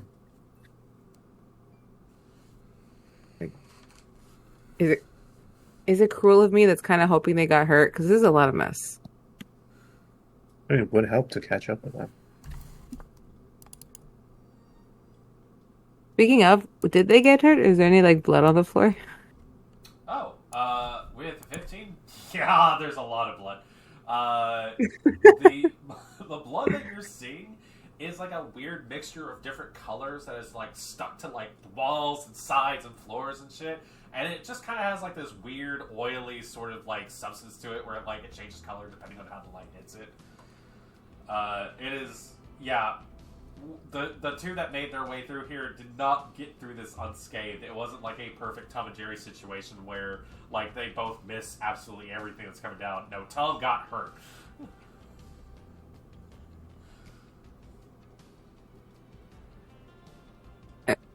Juice remarks on the blood. I've never seen it that color. She keeps just walking.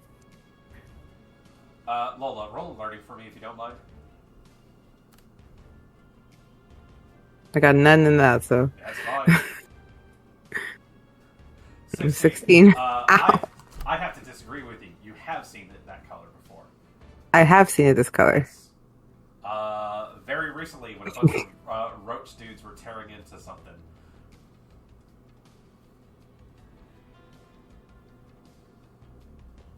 She looks back. Wait. Hold on. It's coming to me. Sorry. Wait. No, you see, I don't believe myself to be unlucky. Have I gone into very unlucky scrapes? Yes. Have I, been hurt because I'm unlucky? Yes. But this is ridiculous. And then she's like, oh, and you weren't even there, so I have to explain it, and it doesn't make any sense. We weren't supposed to ever speak of this. We were never supposed to speak of this. And now I have to tell you that we might be in danger. That sounds exactly what somebody that didn't finish what they started would say. Look, it's not my fault, okay? I did my best, okay? But there was so many of them, and then one of them got really big, and it was like, it was more humanoid-ish looking, and then changed color, and then then the other one just started attacking it, so we got the fuck up out of there.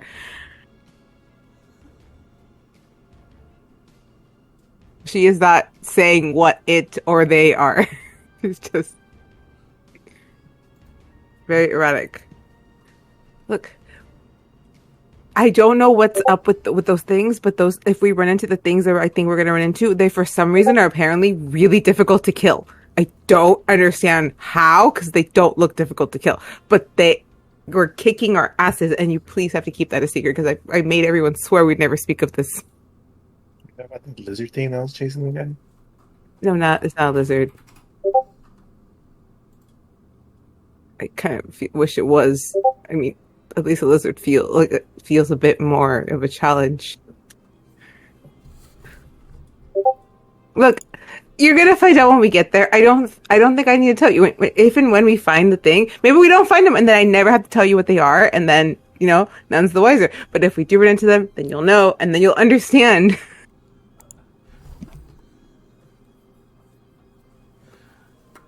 Right. Well, at least it gives you an opportunity to make things right. Yeah, I palm beaming. Yeah. As Lola has been maybe potentially losing her mind at the prospect of something incredibly dangerous ahead of you, and if you wouldn't mind, could you give me a logic or learning roll of your choice? If they're both the same, hey. As she is mentioning this stuff, thankfully the DC was not super high. You kind of listen to her as she speaks about these things. You do clock the information that she's giving you. There is one thing that sticks out to you as she says, oh, this blood reminds me of this stuff, and you just go, okay. And then you look around, and there is that part where you just kind of go, that's an awful lot of blood. That's a lot of blood. That is if you were capable of doing it, you could probably take a lot of this blood and maybe make perhaps another creature of similar size, sort of thing. Just from sheer volume and quantity of blood that you are seeing within the space. And it just is something funny too. It's not like it's like, oh, I should do that or something along those lines. It's just that, goddamn, this guy hit a lot of shit.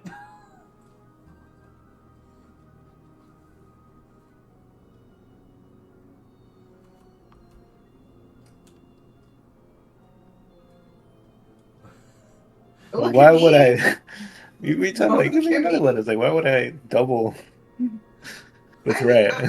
Well, look, I'm not saying you're gonna make it. You probably don't want to, but it's along those lines of like it like there's a couple things that leaps out to you. You're able to make your own deductions from that. I'm not saying you should. You probably don't want to. As your DM, please don't. That will make things vastly more complicated. See, then why would you give him the idea? It's called metaphors and analogies, guys. But it's just along the lines of like, this dude has lost a lot of plasma. This could have been donated. Actually, maybe scratch that. I don't know what their whole deal is, and Lowe's freaking out about it, so maybe that's not a good idea. But it's just one of those things where it's like, well, it bleeds. We could probably kill it. As the two of you continue to make your way along, your choice, would you like to do presence or perception roll? I'll do presents because I have 3 on that one. It's the same thing. Oh my god. I'm so sorry, Ed. 15. Pues no miro nada. No sé nada. Ciega. With a 15, and you, the two of you come to a crossroads situation. As you stand there, you hear noise ahead of you, and noise, I want to say, to the left. I'm not going to tell you north, east, or west, or whatever. But it's along the lines of you hear noise in both of those directions. Do the two of you do anything in this moment? Well, there's a fork in the road, and I hear stuff from both sides. But do we see, like, if one has blood still going, trails, since it was bled allowed, into one and not the other? Let me see here.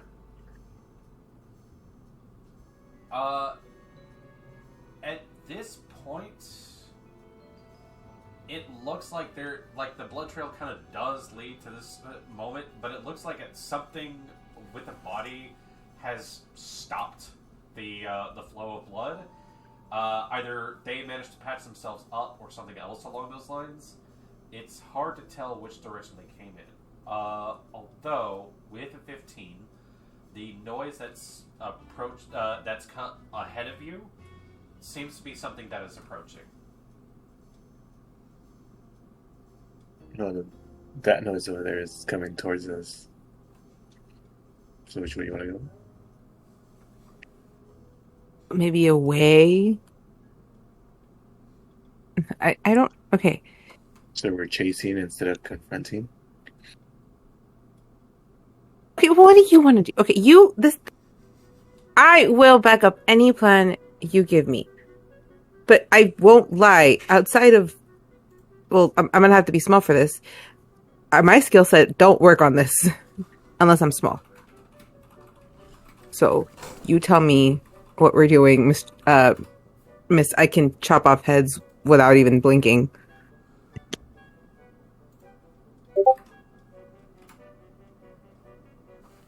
So a 1 is coming, and the 2 is chasing. Oh no! Why did I do that? Okay, I did.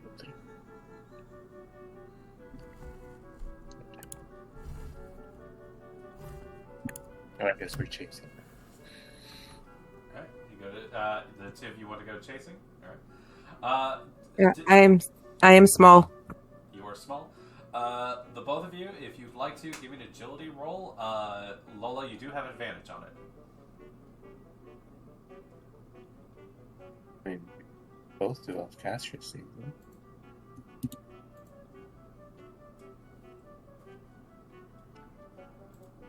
26. 21. What the hell is happening?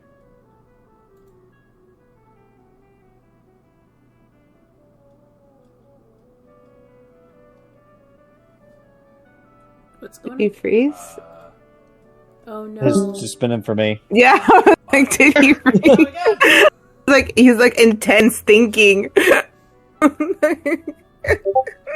Things were just apparently things froze on their end. They'll be back in a sec. Gotcha. No worries. Okay, so we're gonna chase the thing.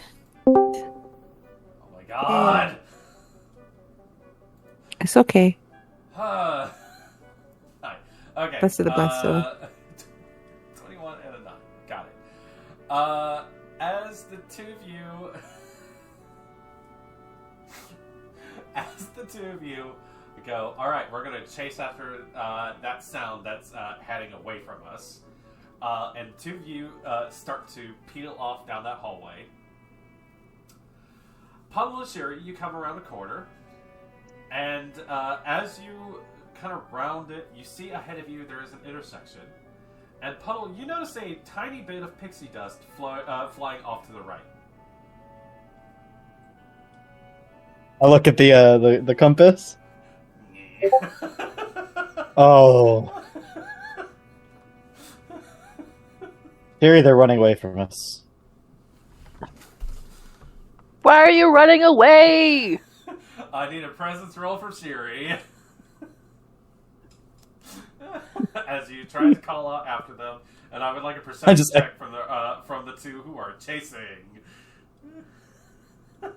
Can I assist that presence roll at all?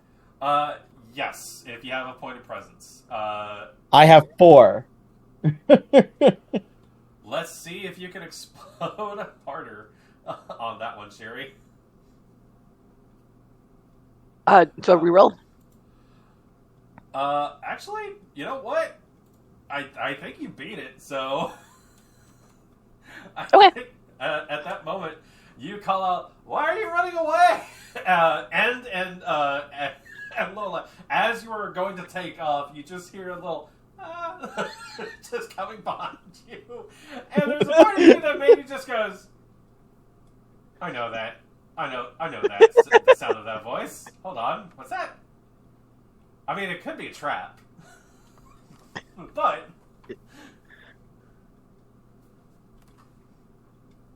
And do you relay that?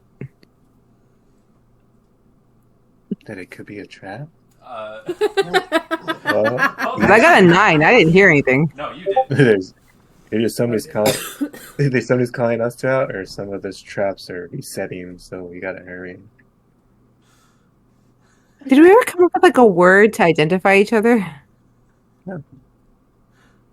I swear we did. None of you said a safe word. Pineapple! So I said to identify. Come on, like a phrase or something. So, the two of you just keep running? No, Lola would stop and just, to play into story. I was going to cast concealment on herself and just go close just to make sure who it is. Because this is She doesn't fun, know. I will let you succeed on it automatically. I'm just saying. You come back to the corner, and just to keep this funny, you fly smack into Puddle's face. No, because I would have the compass pointing to the invisible Lola. So I'm like, it says she's right here, and I just keep walking. Is it working? Both of you come around the corner at the same time and just bap. It's not a hard hit or anything like that. It's just Where? It's like splint. It says she's right here. There's nothing here. Sure. And then Puddle, you get smacked in the face by something invisible, and you just see Puddle come around the corner and just go, cobwebs or something. What do I have to roll to have been watching this whole thing from the Spying Diamond with Aria and Josie? Please, for the love of God. You know what? Fuck it. You Maybe we should just let them do their own thing.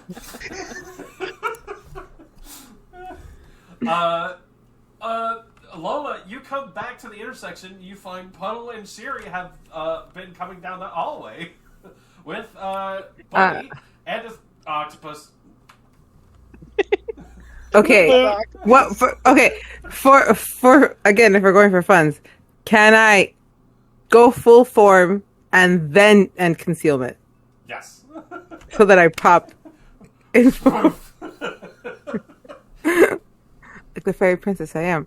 Yep. She's like, hey. Why are you running away? I wasn't running away. I was running away from the big sound. There's a lot of blood in the corridor I came from. Okay, there's like pools and pools of the blood of that thing that nearly killed us.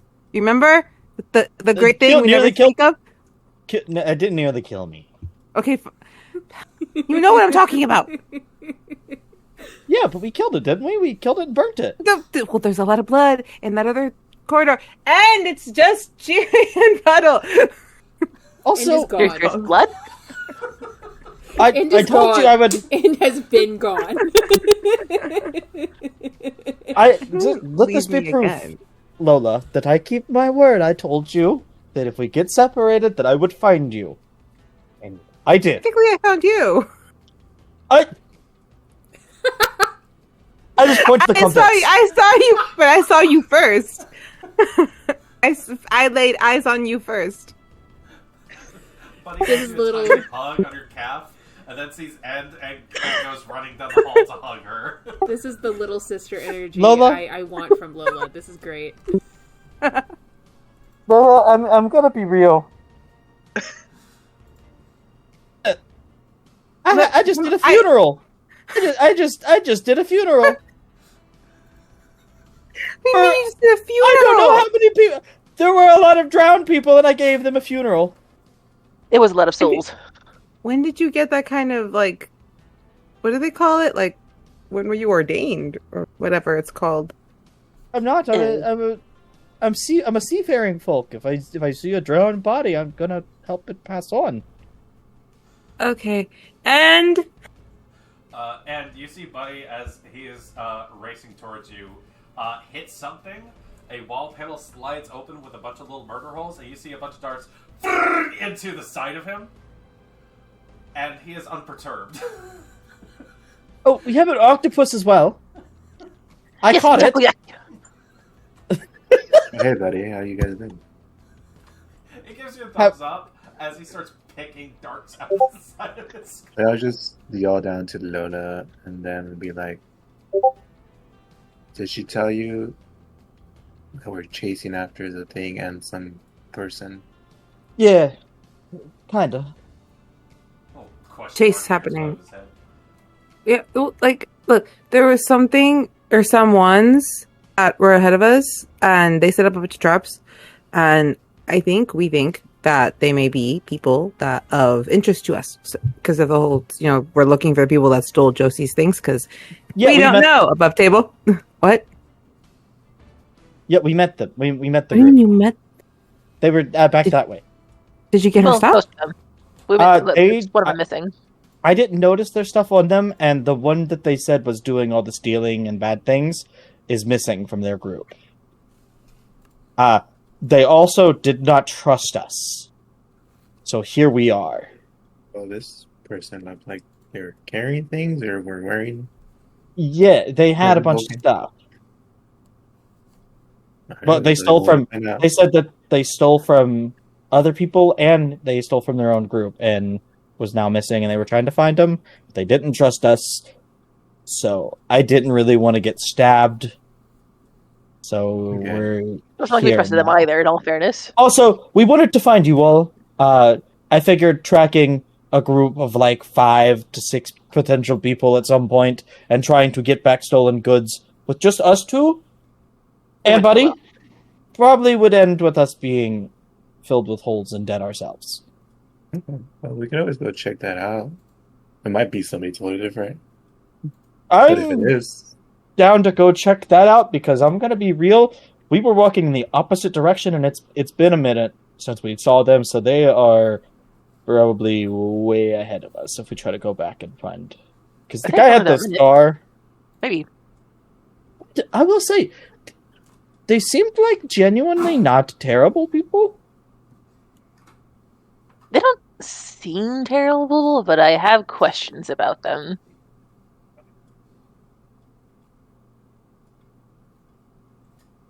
Okay. If that's fair. And then that should be power level 4, right? Is it 18?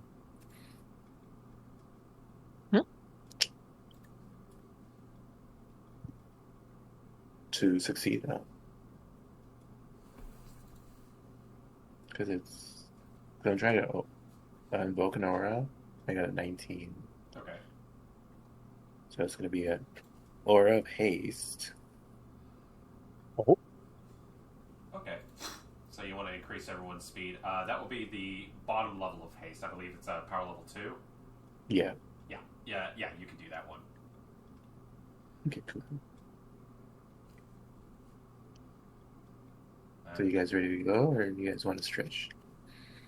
As you see, I'm. Shiri took some hits on the way down. I'm pretty solid though. I thought I healed some of that while I was. Yeah, I did heal that. Okay, I didn't know if you had any lethal damage or not. I do, but I can worry about that later. Yeah, I was just more saying that. Since I took nothing, I'm like fully ready to. And you healed my exhaustion, my fatigue, when we first got out of the ice crystal. Do you guys need any help, or do you need some time to recover? No, really well. Lola looks banged up, but she's not saying anything, so. I'm going to try to heal Lola. With a presence. Real quick. 21. 21. Yeah, roll your max heal that you got. My max heal. Also, the two of you can set your rolls back to public if you'd like. Oh, sorry. No, you're good. So in your case, it would be a D10. Okay, cool. I'm going to roll a D10. That's a 9. I really like the look you have going on of this, like, natural kind of badassery. You'd make a pretty decent pirate. And that's how I heal you, is just by saying you look nice. I'm gonna take. I'm gonna just take that as a compliment because one, I haven't seen a mirror and I don't want to. If I see a mirror, I'll probably cry. Please don't. Let me live in ignorance until we get the fuck up out of here. By the way, you also know we have a new friend, this Takoyaki. You're gonna have to say that again, and then probably Takoyaki. 2 more times. It's an octopus. I don't know. Do either of them know what an octopus is? That's a great question. Both of you roll learning for me with disadvantage. Also, does anybody in this universe know what takoyaki is? That's something from my homeland. Lola, this is a weird alien creature. It seems very sweet, though. And it's wearing Sherry's boots in the process, too. And this is a new life form. This thing is... It's a sea creature. Why is it slimy, and why does it move like it has no bones? Because it doesn't. Is it fey? No, it's from the water. I was gonna eat it, but then Shiri kind of got attached to it, so... No eating. We can't eat it now. Does it taste good? I think so. Like, what part of it do you eat? No, All I get I'm not going to eat that one, but if I ever see another one, I would like to know what part of it's I'm supposed to eat. You eat all of it except its beak, unless it's one of the poisonous ones, and then you don't eat the venom sacs. Sherry's just going to hold on to takoyaki. People eat things with venom sacs? All the time. Okay, let's just... Okay, is he safe? I say we're running. We're spending too much time on the weird creature with the no bones. Let's go. All right. Which direction are you guys heading? I heard a couple options. I just need to verify with you guys. Are we heading the people we were chasing. The guys people we were chasing. Okay, cool. The 6 of you go sprinting down a hallway, moving out of the spying diamond. Castria, you see that the rest of your friends have managed to reunite. It seems we are the last to join, although I can't really tell where we are and where they are together. They could be right down the next hallway, or they could be... I feel like we would hear them. Both of you roll perception. For fuck's sake. Cheers, Yodel. Yodel-ay-hee-hoo. Josie will also roll perception. What is with my dice tonight, guys? As we're running, Puddle's explaining the intricacies of eating fish with venom sacs and how not to die.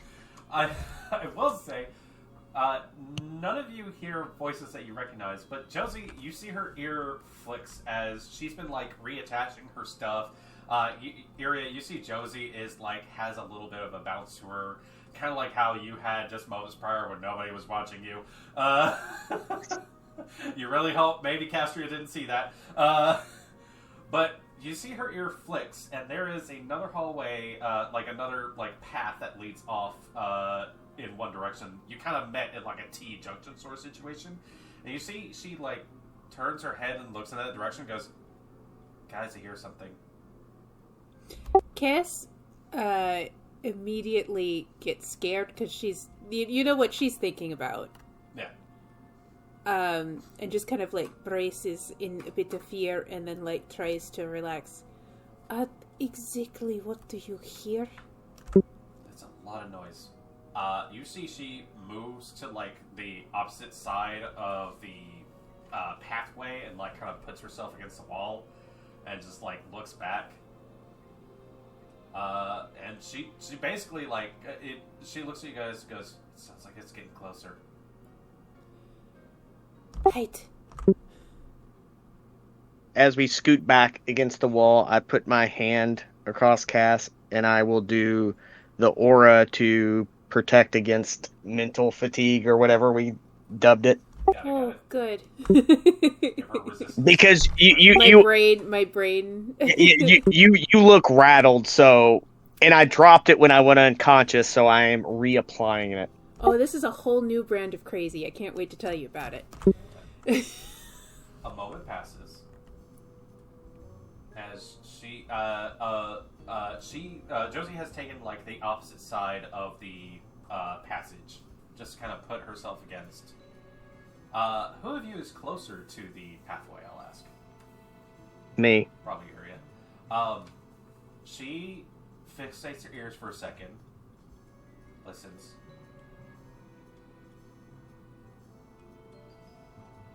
It sounds like it stopped. If I take my sword and kind of use it as a mirror, can I see down the hallway? You see down the hallway, and there is, it is a darkened hallway, but at a certain point there is what appears to be an entrance to another chamber. It has light in it down there.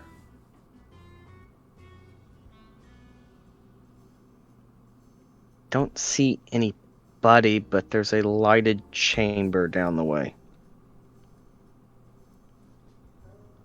I guess it is as good a direction as any. I can't really take the time to do a reading.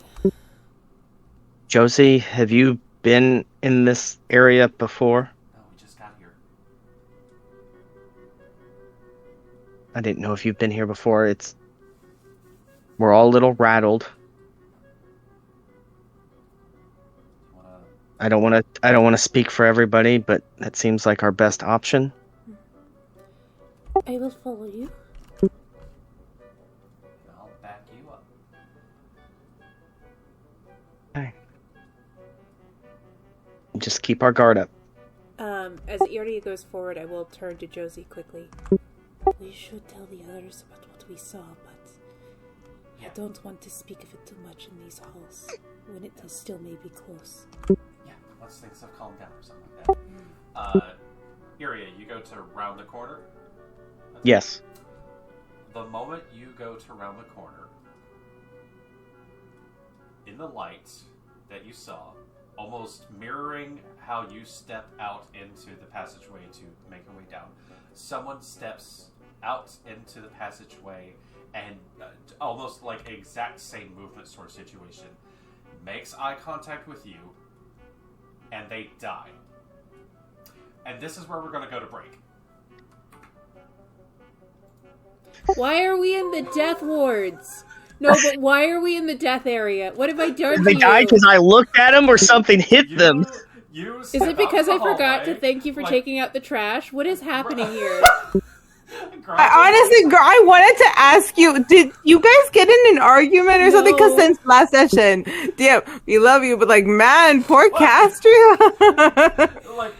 He knows I like trauma. Steps out to the hallway, you make eye contact, and they fall over dead. So there's these fish that we eat called fugu, and they are Back to it. We are recording. Alright, so Castria area, two of you have just re-met. Yes, Josie's there too, don't worry about it. She hasn't suddenly disappeared into the darkness. And as you have checked to make sure that your other group of friends are okay, it turns out they were able to band together and go chasing after some horrible monster, potential frog, crazy thing. Glad I didn't put that in a different orientation of words. When Josie heard a noise, the lot of you braced yourselves. Nothing happened, and at the moment that Iria stepped out to go see what was going on, someone stepped out from the other side of the hallway, made eye contact with her, and killed over dead. So, Iria, you're looking at a dead person down the hallway. Did I see how it happened, or did they just keel over? They just keeled over dead. They were fine 1 second, and then just boom. Josie, the noise you heard, I don't think it'll be bothering us anymore. Why that happened? There was somebody else in the hallway, and then they're no longer with us, I believe. How did they die? They just fell over. Is there anything else around them? Josie peeks around as well. Big ol' ears kind of right behind you, Iria, as she looks at it, goes, and I don't think you did anything to cause that, so I don't think you murdered someone. No, but some strange stuff has happened, so it wouldn't surprise me, but all I did was look down the hallway and they fell over. Oh, okay. Do you want me This seems up your wheelhouse, Josie. You got us out of one bad hallway. This may be another one.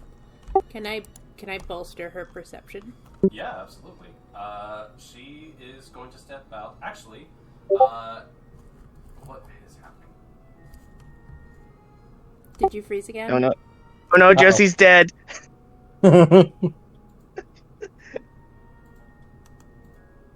Rest in peace, I'll Josie. be back in a second.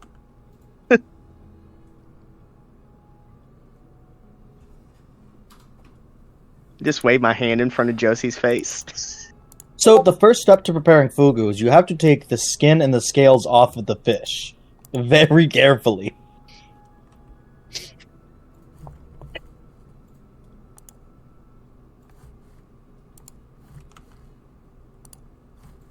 Whenever the talk of like eating other stuff like seafood, it's like Sherry just covers Takoyaki's ears. Like if she can find them, it's like Okay, because since I wasn't here last time, you have no shoes on, and you just have these pairs of boots carrying around this octopus, right? I thought the octopus was walking around in my boots because it's filled with water. Oh, okay. I was gonna say. So I'm walking around barefoot. I thought it was just one boot. Yeah, you have No, one shoe on and one He's shoe walking off. around with just Yeah, one that's shoe, so it's like, We have no. we have a boot full of water, and the octopus is just chilling in it. We're like carrying the boot Okay, so around. you have your boots back now. No, we had one boot. No, it was, One boot full of water. I gave the octopus both boots because I did not want to wear one boot and not have the other one on. It would have driven me insane. So no, the octopus is wearing both boots filled with. It's not wearing. It's inside the boots. It's not wearing them. So it's straddling two boots, So it is. 4 in each. It is sitting in one boot, and its tentacles have like laced into the laces of the other boot, and it's just kind of like it's been swinging it next to it. So it's like a pair of boots just hanging out. It's just an octopus. It's a little giggly. Okay. Anyways, I was trying to say, if you wanted to, you can give her a bolster to her logic. Okay, yeah, logic. Sorry, logic. Got it. Whatever she uses to do her thing, bolster. Okay. and since I have points in logic, can I assist Josie? Yes, you may. Cass, go ahead and roll that for me if you don't mind. Unless you guys really want to take your time on this. Did we lose the agility bolster? You lost that when I got the shit scared out of me by the big guy, because that broke my concentration. Okay, got it. Okay, just wanted to make sure. Yeah, so everyone feels the agility bolster wear off at this moment. Slight panic. Yeah, 22, more than enough. She's going to take that advantage and is going to take the help action. As she steps forward, Iria, you see her pull.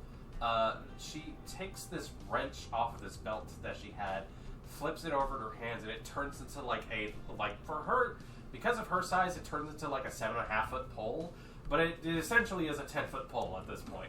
As she starts prodding at things going down the location, this also aids her in it. So she's rolling with some crazy advantage right now. While they're doing that, can I have a little quiet moment to myself to do something stupid? Sure. Cass has been far away enough from that thing that she feels she still can't get her mind off of it, so she turns back and looks down what I assume is now a darkened hallway that leads back to where we came from. And I would like divine insight on my memory of what that thing was. Basically, I'm asking my patron to be like, do you know what the fuck that is? Just a second. And like I said, not necessarily on the thing itself, but my memory of what it was. Okay, got it.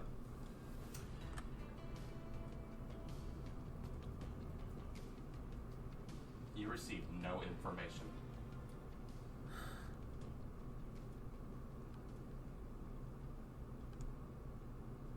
And I need to quantify that is not meaning a lack of response. They don't know either. Fair.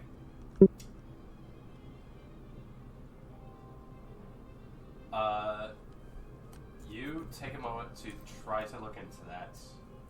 There is a dearth of answers. The lack of words that come to you, you feel as if you are receiving perhaps just the equivalent of a cosmic shrug.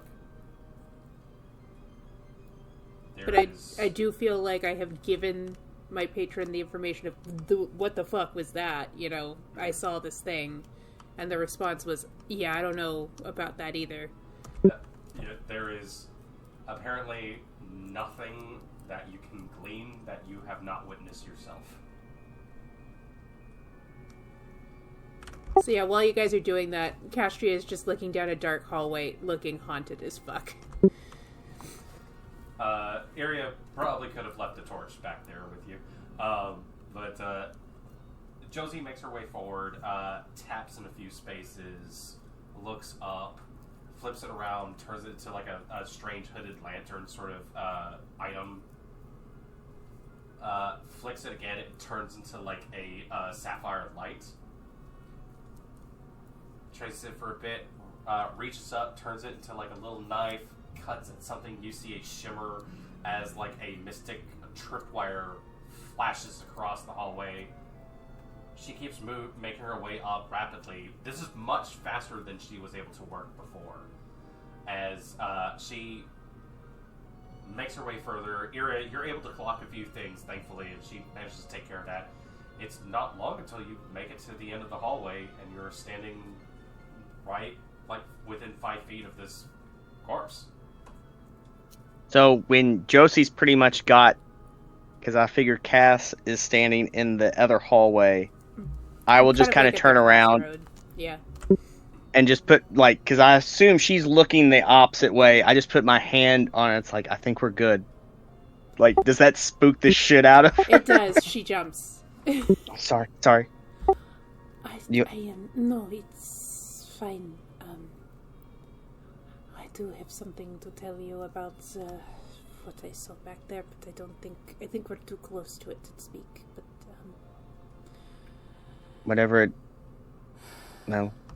Whatever it is, I'm here now. I don't know how much help I could do. I had an incident. We'll deal with that when we find them. We probably should go. She'll just give your hand on her shoulder a little squeeze. You're helping. And we'll turn to go. The two of you are able to catch up to Josie as she gives you, the both of you, the all clear. She's disabled fucking everything within this space. You see she, like, her lantern kind of glows up a little bit more as she looks around the chamber. She gives you guys the quick all clear. She hasn't stopped to check the body, but she's just, like, making sure there's not more traps in here, because the guy just died. As you make your way closer... I'll check the body. There are some very easy, apparent details that kind of come to you. This is an animal folk. You see that they have a kind of a long snout sort of situation to them. Their mouth has been left agape. They've landed on their back. The tongue is lolling out of their head. Awesome. And you see like little beady eyes just kind of checked out in either direction. Rounded ears, long tail, no fur on that. And aside from that, there's Josie kind of like looks over. There's a huge fucking bag just kind of sitting nearby.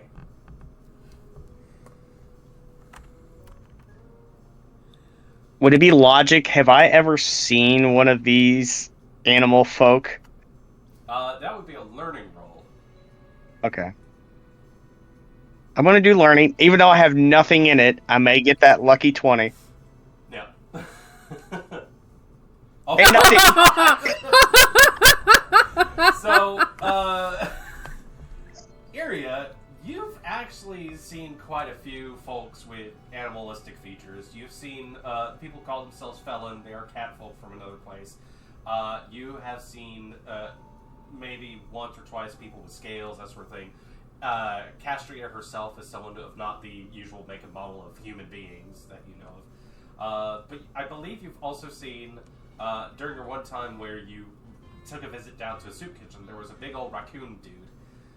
But looking down this fellow as their eyes stare at different points in the room, you recognize the kind of animal that they are. You've seen these things before. This is a possum folk. It's entirely possible that they're not dead.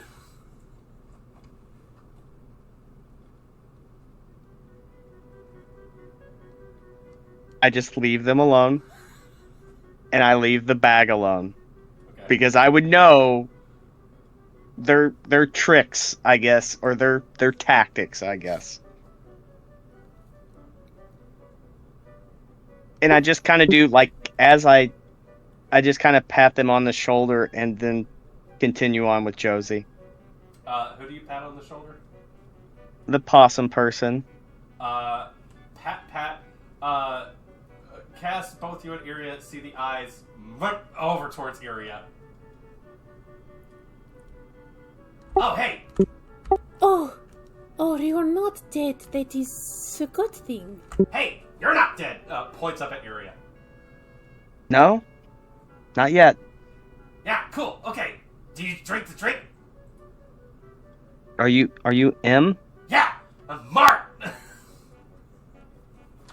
I'm Yes. sorry, was that Mark? Mark! Or just Mar? Mark! Okay. M-A-R? See. Hold on. Mart. Oh no, you're the peddler. Mart! Yes, I thank you. And true to my word, you talked about payment. Yeah.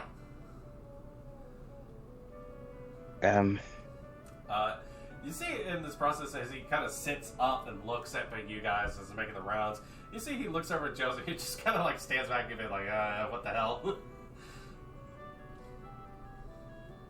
Is there anything in particular you're in need of, or? Yeah, need trade. You take something from Mark, you trade.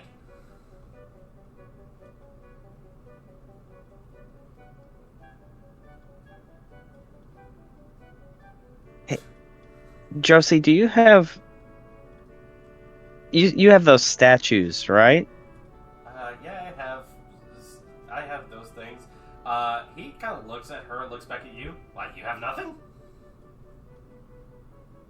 She has some of my goods. I need you to roll persuasion for me if you don't mind. As this guy gets up, shakes himself a bit, you see like a ton of dust and debris start falling off of him. He is covered in like little bandana, like hanging off of his neck. There's little pouches and other sorts of things, pockets. Let's see if I can I try and help him dust off in assistance? Let's see if I can roll another 20. You may roll Fuck, it sat there and then it rolled over to a 2. God damn. That's like a 20. Minus 0. He looks at you and goes, but I do trade with you. I have these beans. He actually looks at you and goes, you got any food? No, yes. Please do not eat those beans. We have better food than those. Those might kill you. Please don't eat them. Also, what did I need to roll to help him out? I was gonna say it's past the matter at this point, but yeah, you managed to dust some stuff off of him. As he looks at you, goes, "Yeah, but I do trade. So what do you got? Come on, give me." I've got these beans.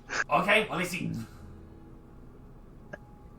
I open the bag. I don't pour them out, but I open the bag. Your bag open. He like gets in, looks in, pulls one of them out of the bag, and he goes, "Ow!" I did tell you, please do not eat. Puts it back in the bag and goes, "That's not food." No. I believe we told you they weren't food. They're magic beans. He looks at you and just kind of goes, "You don't have food?" You see, he like screws up his face, which is hard for him to do because he does not have the face to get screwed up. But he looks at you and goes, "Know what? Can make other trades if you want." What? He stops and goes, "Oh, hold on." Goes over towards his bag, pulls it, and flips it real quick. And you see like a big grand carpet like roll out in front of him, just full of like all these sorts of weird little doodads and trinkets and what have yous, as they just like pop out of the space and just lay themselves out. You see like little like tags and descriptors and other sorts of things. Most of it's like funny broom that I took from this one place. There is metal thing I found, and this one I stole from a Cyclops or something along those lines. It's there's a smattering of different things that are there. He looks at you and goes, "Got lots of things. You like cool stuff? I got this, and he holds up like a bar of some sort and like clicks something on the end. And goes, see, ta, and lets go of it, and it just stays in the air. We want that. We want that. So I got one of these things. You do the thing, and it doesn't move, and then you hit the button, and then oh, that's there now.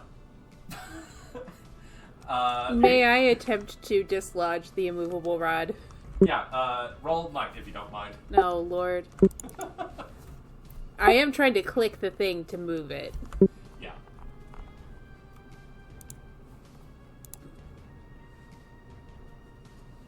Considering I have nothing in it, that's not bad. Yeah, thankfully you reach over and just kind of... It takes a weird little finagling, but yes, you press it and suddenly the rod comes free out of the air. He goes, yeah, that's how you do it. I So wish I had more on me to trade, but I can take I'll take one of my opal-lined bangles. Mm-hmm. That's part of just, like, my costume. And I don't know how much this is actually worth, but perhaps you can see if it is fair trade? He looks at it and goes, kind of pretty, kind of pricey. You have opals? I do. I am... Well, I work at a place where I am called the Opal, so I have opals in all of my jewelry. He looks at you and goes, do you know about the opal? What do you know of the Opal? The opal is real. It is a fairy tale where I come from. It's real. Have you seen it? No, I haven't seen it. No, I haven't been out that way. It's real. You come from the hot sands, right? Yes. Yeah, it's real. I do hope it is. It is a legendary object. You have name Opal? Yes. I have something for you. What? He turns around, looks at the carpet, does a quick little gesture thing, grabs it, flips it over, and new items spring up in the space. You see as he looks around, he grabs a jar of what look to be little metal shavings within, and holds it up to you. You took the orichalcum. Yeah, why is that? Is this not it? You see From- he looks at it, goes cross-eyed. I saw someone in a vision who was small and perhaps invisible. Take it from the room next to the throne room. Yeah, I took it. How clever. Yeah, good bargain, told me to took it. Well, I guess I should give you another trinket for this then. It is only fair. Oh no. This the bargain. Was told to give it to you. I get something else in return. What do you get? Favors. I see. And who do you owe this favor to? Man of good bargains. Man of good bargain. Yeah. He tell me Opal are real, and their lady called Opal, who will be down here and give the funny metal to it. It tastes funny. But go to you. You ate the medal. No. And he starts looking around incredibly nervously that you brought it up. Perception. And roll it. I'll roll deception for him. Well, I thank you for upholding your end of the bargain. Is the opaline bracelet payment enough for, or good trade for immovable rod?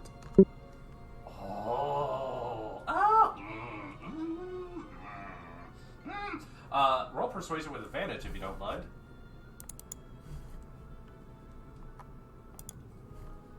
And you find lots of cool things down here.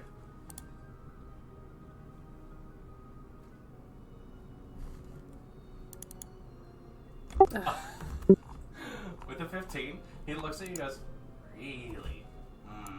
Let me think about it. Okay, sure. And hands you the rod. Well, thank you. Thank you very much. Yeah. You want anything else, you let me know. Wait. Can you assess items too? Can't taste them. Does that tell you what they are? You're Josie go, maybe we shouldn't give him stuff to lick.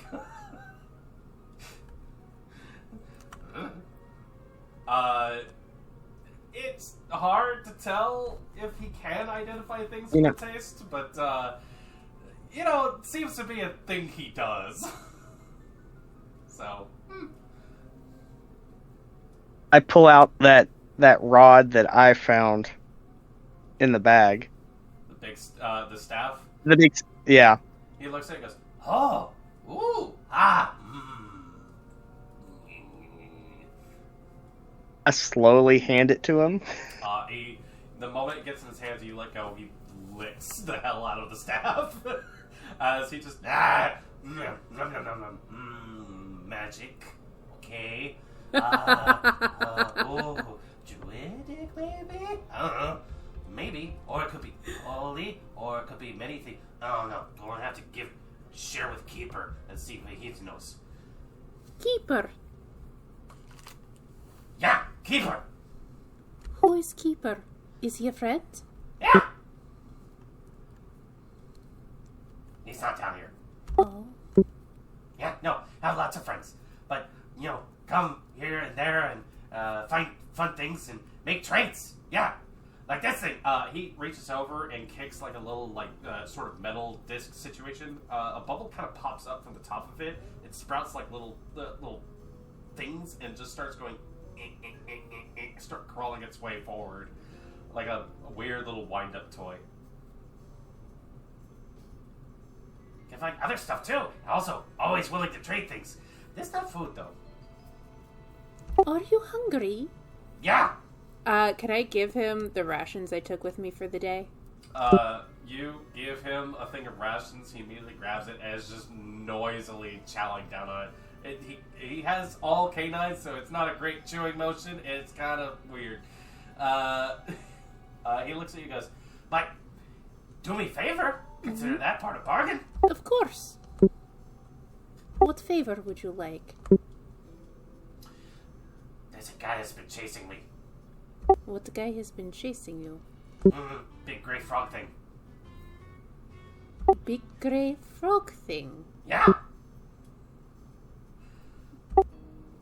The one we dealt with was red, right? Yes. Okay. Are possums colorblind? I believe so. Above table, I believe so. Above table. People they are. I believe they are. I don't know this. I think that's even like a joke in Ice Age. According to Google, no. Okay. Possums are not colored. I just Not assumed they blind. might be like dogs or cats. Okay, so the one you fought was red. The one you fought was red. This one is gray. Yeah. Well, if you come with us, I will make sure that they will not mess with you again. Yeah. You kill it. I give you more help of certain things. Don't fight though. Don't fight, but kill it. Well, how do we kill it without fighting it? No, you kill it. Me, I don't fight. Oh. I Oh, don't fight. that's all right. Yeah. You do not have to fight. Yeah. No. Yeah. You just do your trick you did with us, and One eye blinks and then the other. oh, we probably should get moving. Yeah. You say we should get moving. He steps over towards the carpet and rolls it up again. You see Josie just go, "I want to know how that works." As he just grabs it, rolls it up into a ball, slings it over his shoulder. Okay, we go. Yes, of course. Yeah, he went that way. Points back towards the pathway he obviously took. Awesome.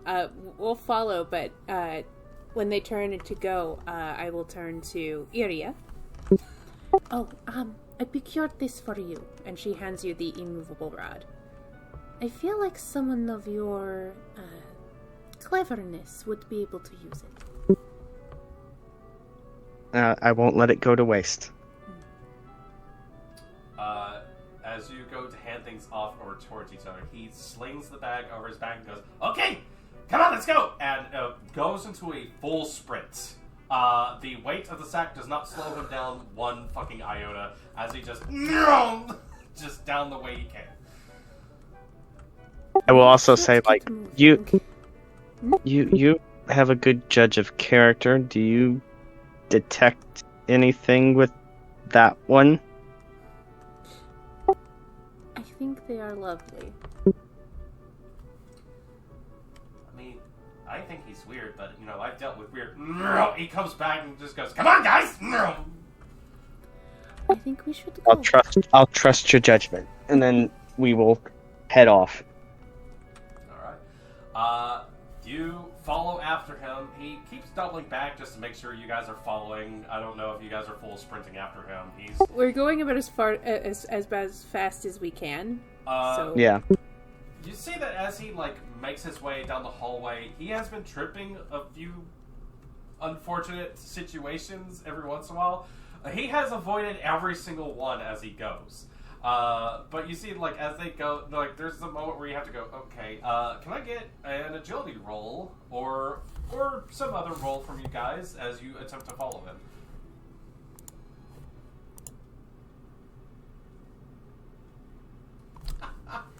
Why is it then? Why then?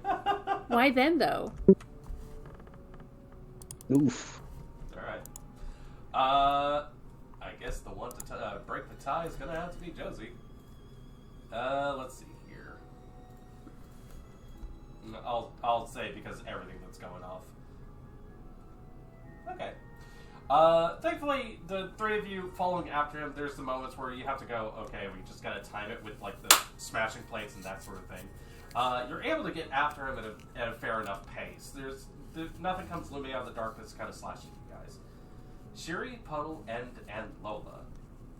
The four of you, including your compatriots and your cohorts and what have you, make your way down this hallway, following after the direction that you anticipate that one freakish creature managed to make its way down. You find yourselves at the cusp of a large chamber, which is more than well lit. It is brightly lit for the most part. And within, you see a number of occupying objects that look a lot like creatures. As for the case of one thing, you see what appears to be the statue of a draconic sort of creature in the middle, with its head has been broken off and slumped into the floor. Oof. Can I try to put it back? You can.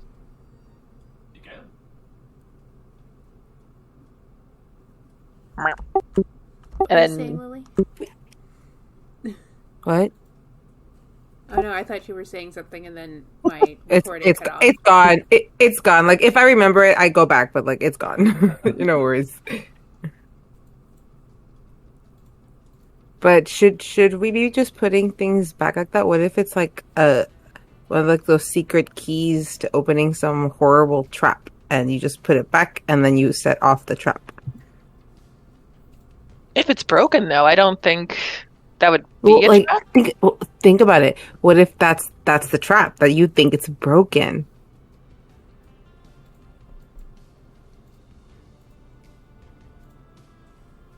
But you already put it on the thing, right? Yeah. I'm saying this because she already put it. Restoration? It is an object. I believe restoration targets creatures. Do you have... I believe you're not the one with alterations matter. As you do kind of go to put it up, it doesn't like slot in or anything else along those lines. Real easy, no perception check needed. It looks like it was broken off. either from age or something else along those lines. In addition to that statue, there are a number of other statues within this space as well. And you know what? I am going to go ahead and seeing as you're coming in here, let me just go ahead and bring you guys over. That means combat. There is no token that gives me visibility. Yep, give me a second. I'm gonna throw you guys down. Shiri just ran right in, so Guys, I'm blind. give me a second. Puddle, you're there. Also, yeah. Oh. And none of you are bolstered. Ooh. Wait, I see. Sherry does have resistance. Just agility. Shiri has resistance, and you have an aura of haste on you as well. Just slap it on. But as you guys do, if you guys do all follow her into the room, you do manage to take a look around and see a number of other statues littering the area as well. And for the sake of the people who are not here, just gonna throw this down just so they can see as well.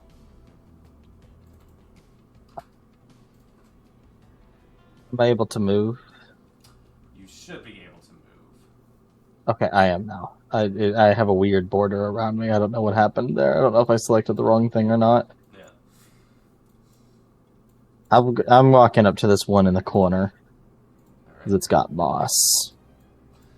Am I up to the one that looks like a woman dancing or holding something like this? Yep. You see around you there are a number of statues of different creatures, different sorts of like folks with different professions, that sort of thing.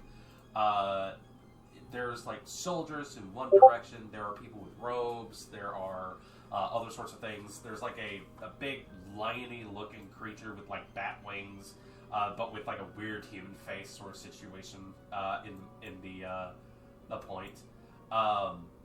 As you are looking around this, if anybody wants to make any perception or logic checks of that nature, by all means. Because I do perception since we're chasing something, so we want to get ambushed in return. Mm-hmm. I want to see if there's anything cool about this one that's in front of me.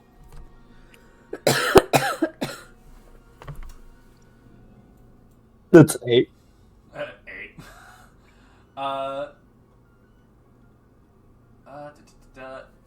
Okay. And you got a really good roll. I kind of want to come to you last, if you don't mind. Suffering from success. Puddle, from your look on this statue, this appears to have grown moss on it from... you look right behind it, and there is what looks to be a small, like, trough sort of situation built into the wall, but there is a channel of what looks to be, like, clear running water moving through it. It's not super deep or anything like that, so you don't anticipate there's going to be any fish coming through anytime soon, but you see that's taking place there. While I'm looking at it, I want to make a little fire in my hand. And I want to talk to him. I want to talk to Nova. And Okay. just be like, any of this kind of strike your fancy or your concerns? You know, folks like me and the dragons haven't exactly agreed in the past over certain things, but looking around, Trust me, I don't see anything particularly concerning.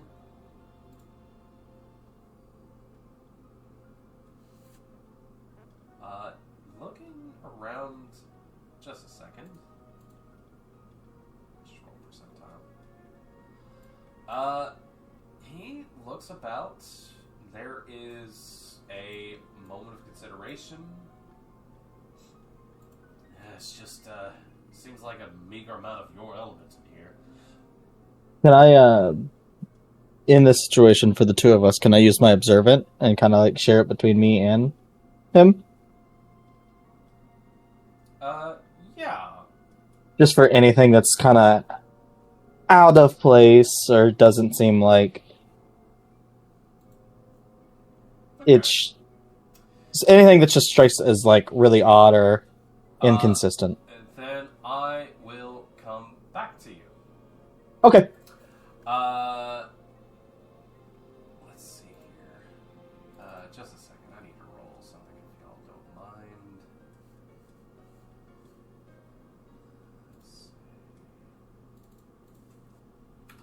I rolled a 17. Also on my perception for the. Looking at the statue, it looks to be the woman with the jar.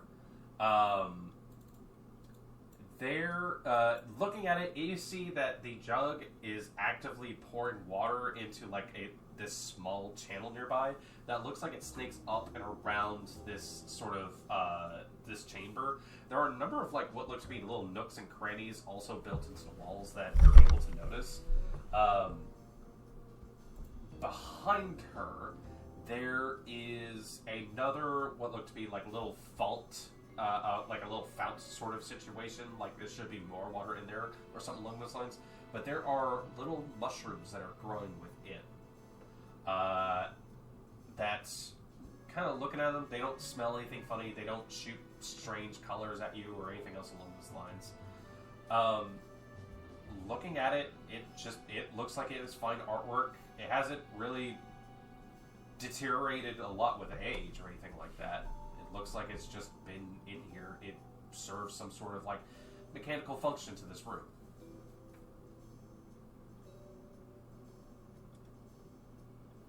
I would try to get a closer look at the mushrooms just to see if there's anything up with them, but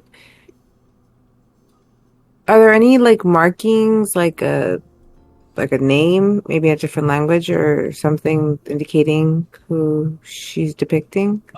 For you, it doesn't look like there's any big details. There's no nameplates or anything else on her. This looks like it is a piece of art in here to not to anything particular, but perhaps an ideal or again just function.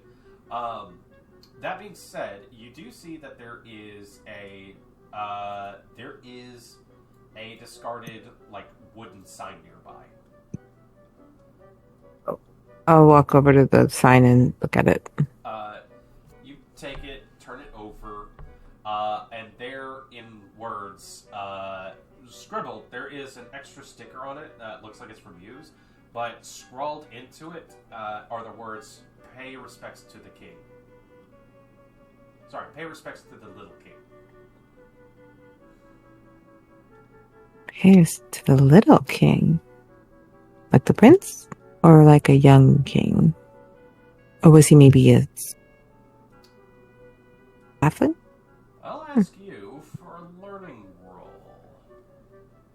I'm gonna be real with you. The DC is probably a little high for you. I wouldn't suggest putting much of points into it. You'd be all good. Term for it doesn't exactly escape you. It could be alluding to any number of things.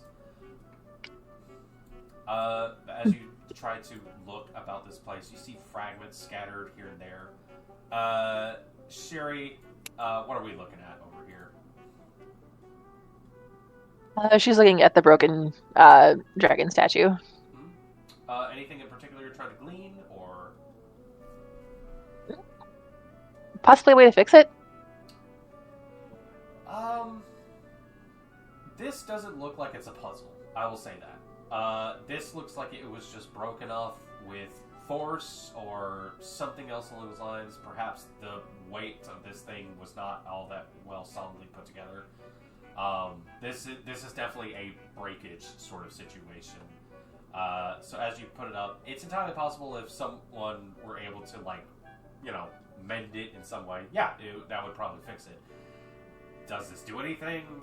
You're not sure. But you're pretty sure you can probably fix it in some way, form, or fashion. Rope, glue, what have you. But yeah, if you wanted to start working on that, you may absolutely do so. Sure, I'll give it a try. One thing does jump out to you.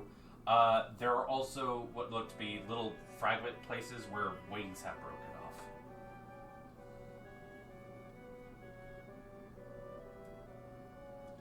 Would it make a difference if I do the wings or head first? You don't know where the wings have wound up. They look like they are Okay. pretty fragmented. With that being said, however, two things apply to both you and Lola. Lola, the both of you kind of look into this place and see a mess of statue fragments every here and there. As you look down at where you've been walking through, it's kind of impossible to walk somewhere without stepping onto some of these fragments. And you guys have left chalky, powdery footsteps behind you guys. The two of you... Lola's gonna kind of... Sorry, continue. No, go ahead. She's just gonna touch the ground to get some of it on her hands, see what it is. Chalky, granity sort of stuff. It's clear that you might have stepped onto some fragment somewhere. It looks to be just stone, marble, that sort of thing. Since I'm barefoot, would I have noticed this when I walked in? You definitely would have, yes. But you said there's no way to like walk around it. It's just like that's all over the ground. It's kind of everywhere, yeah. Okay. You could have picked and weaved through things if you didn't want to like step in it. But there's dust, at the very least. So you kind of have been leaving footprints behind you in some way, form, or fashion. Okay. Sorry. And with your 34, you are paying attention to some of the details. One of the things that you clocked coming in was that there were some big-ass sort of frog feet footprints that led into this chamber. Then they changed. And at some point, you kind of lost track of where exactly they go. But looking around, one thing definitely, it is impossible to deny for you. With the 34, the creature is still in this room. And in particular, as you look around, you get a strange sense.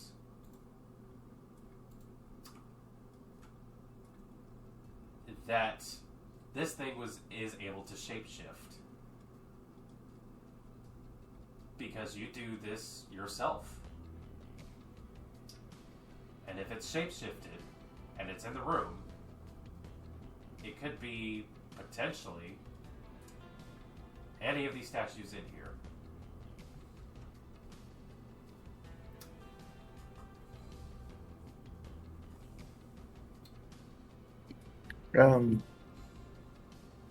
Also that derivative in the sense of like to be on alert tone to it. Yeah. I don't. And then the footsteps where it went, it didn't really narrow down like which area either. It seems that at some point it gets lost in the chalky mess. Yes. In the chat.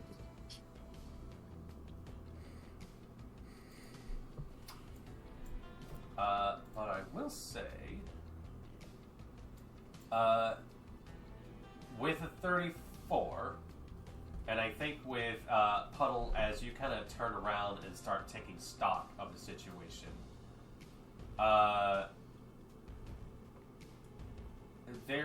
you do hear Novos kind of speak up a little bit and going, yeah, there's definitely something else living in here. With 34 and Observant being used in this place, you are able to lower down the culprits to one of these three.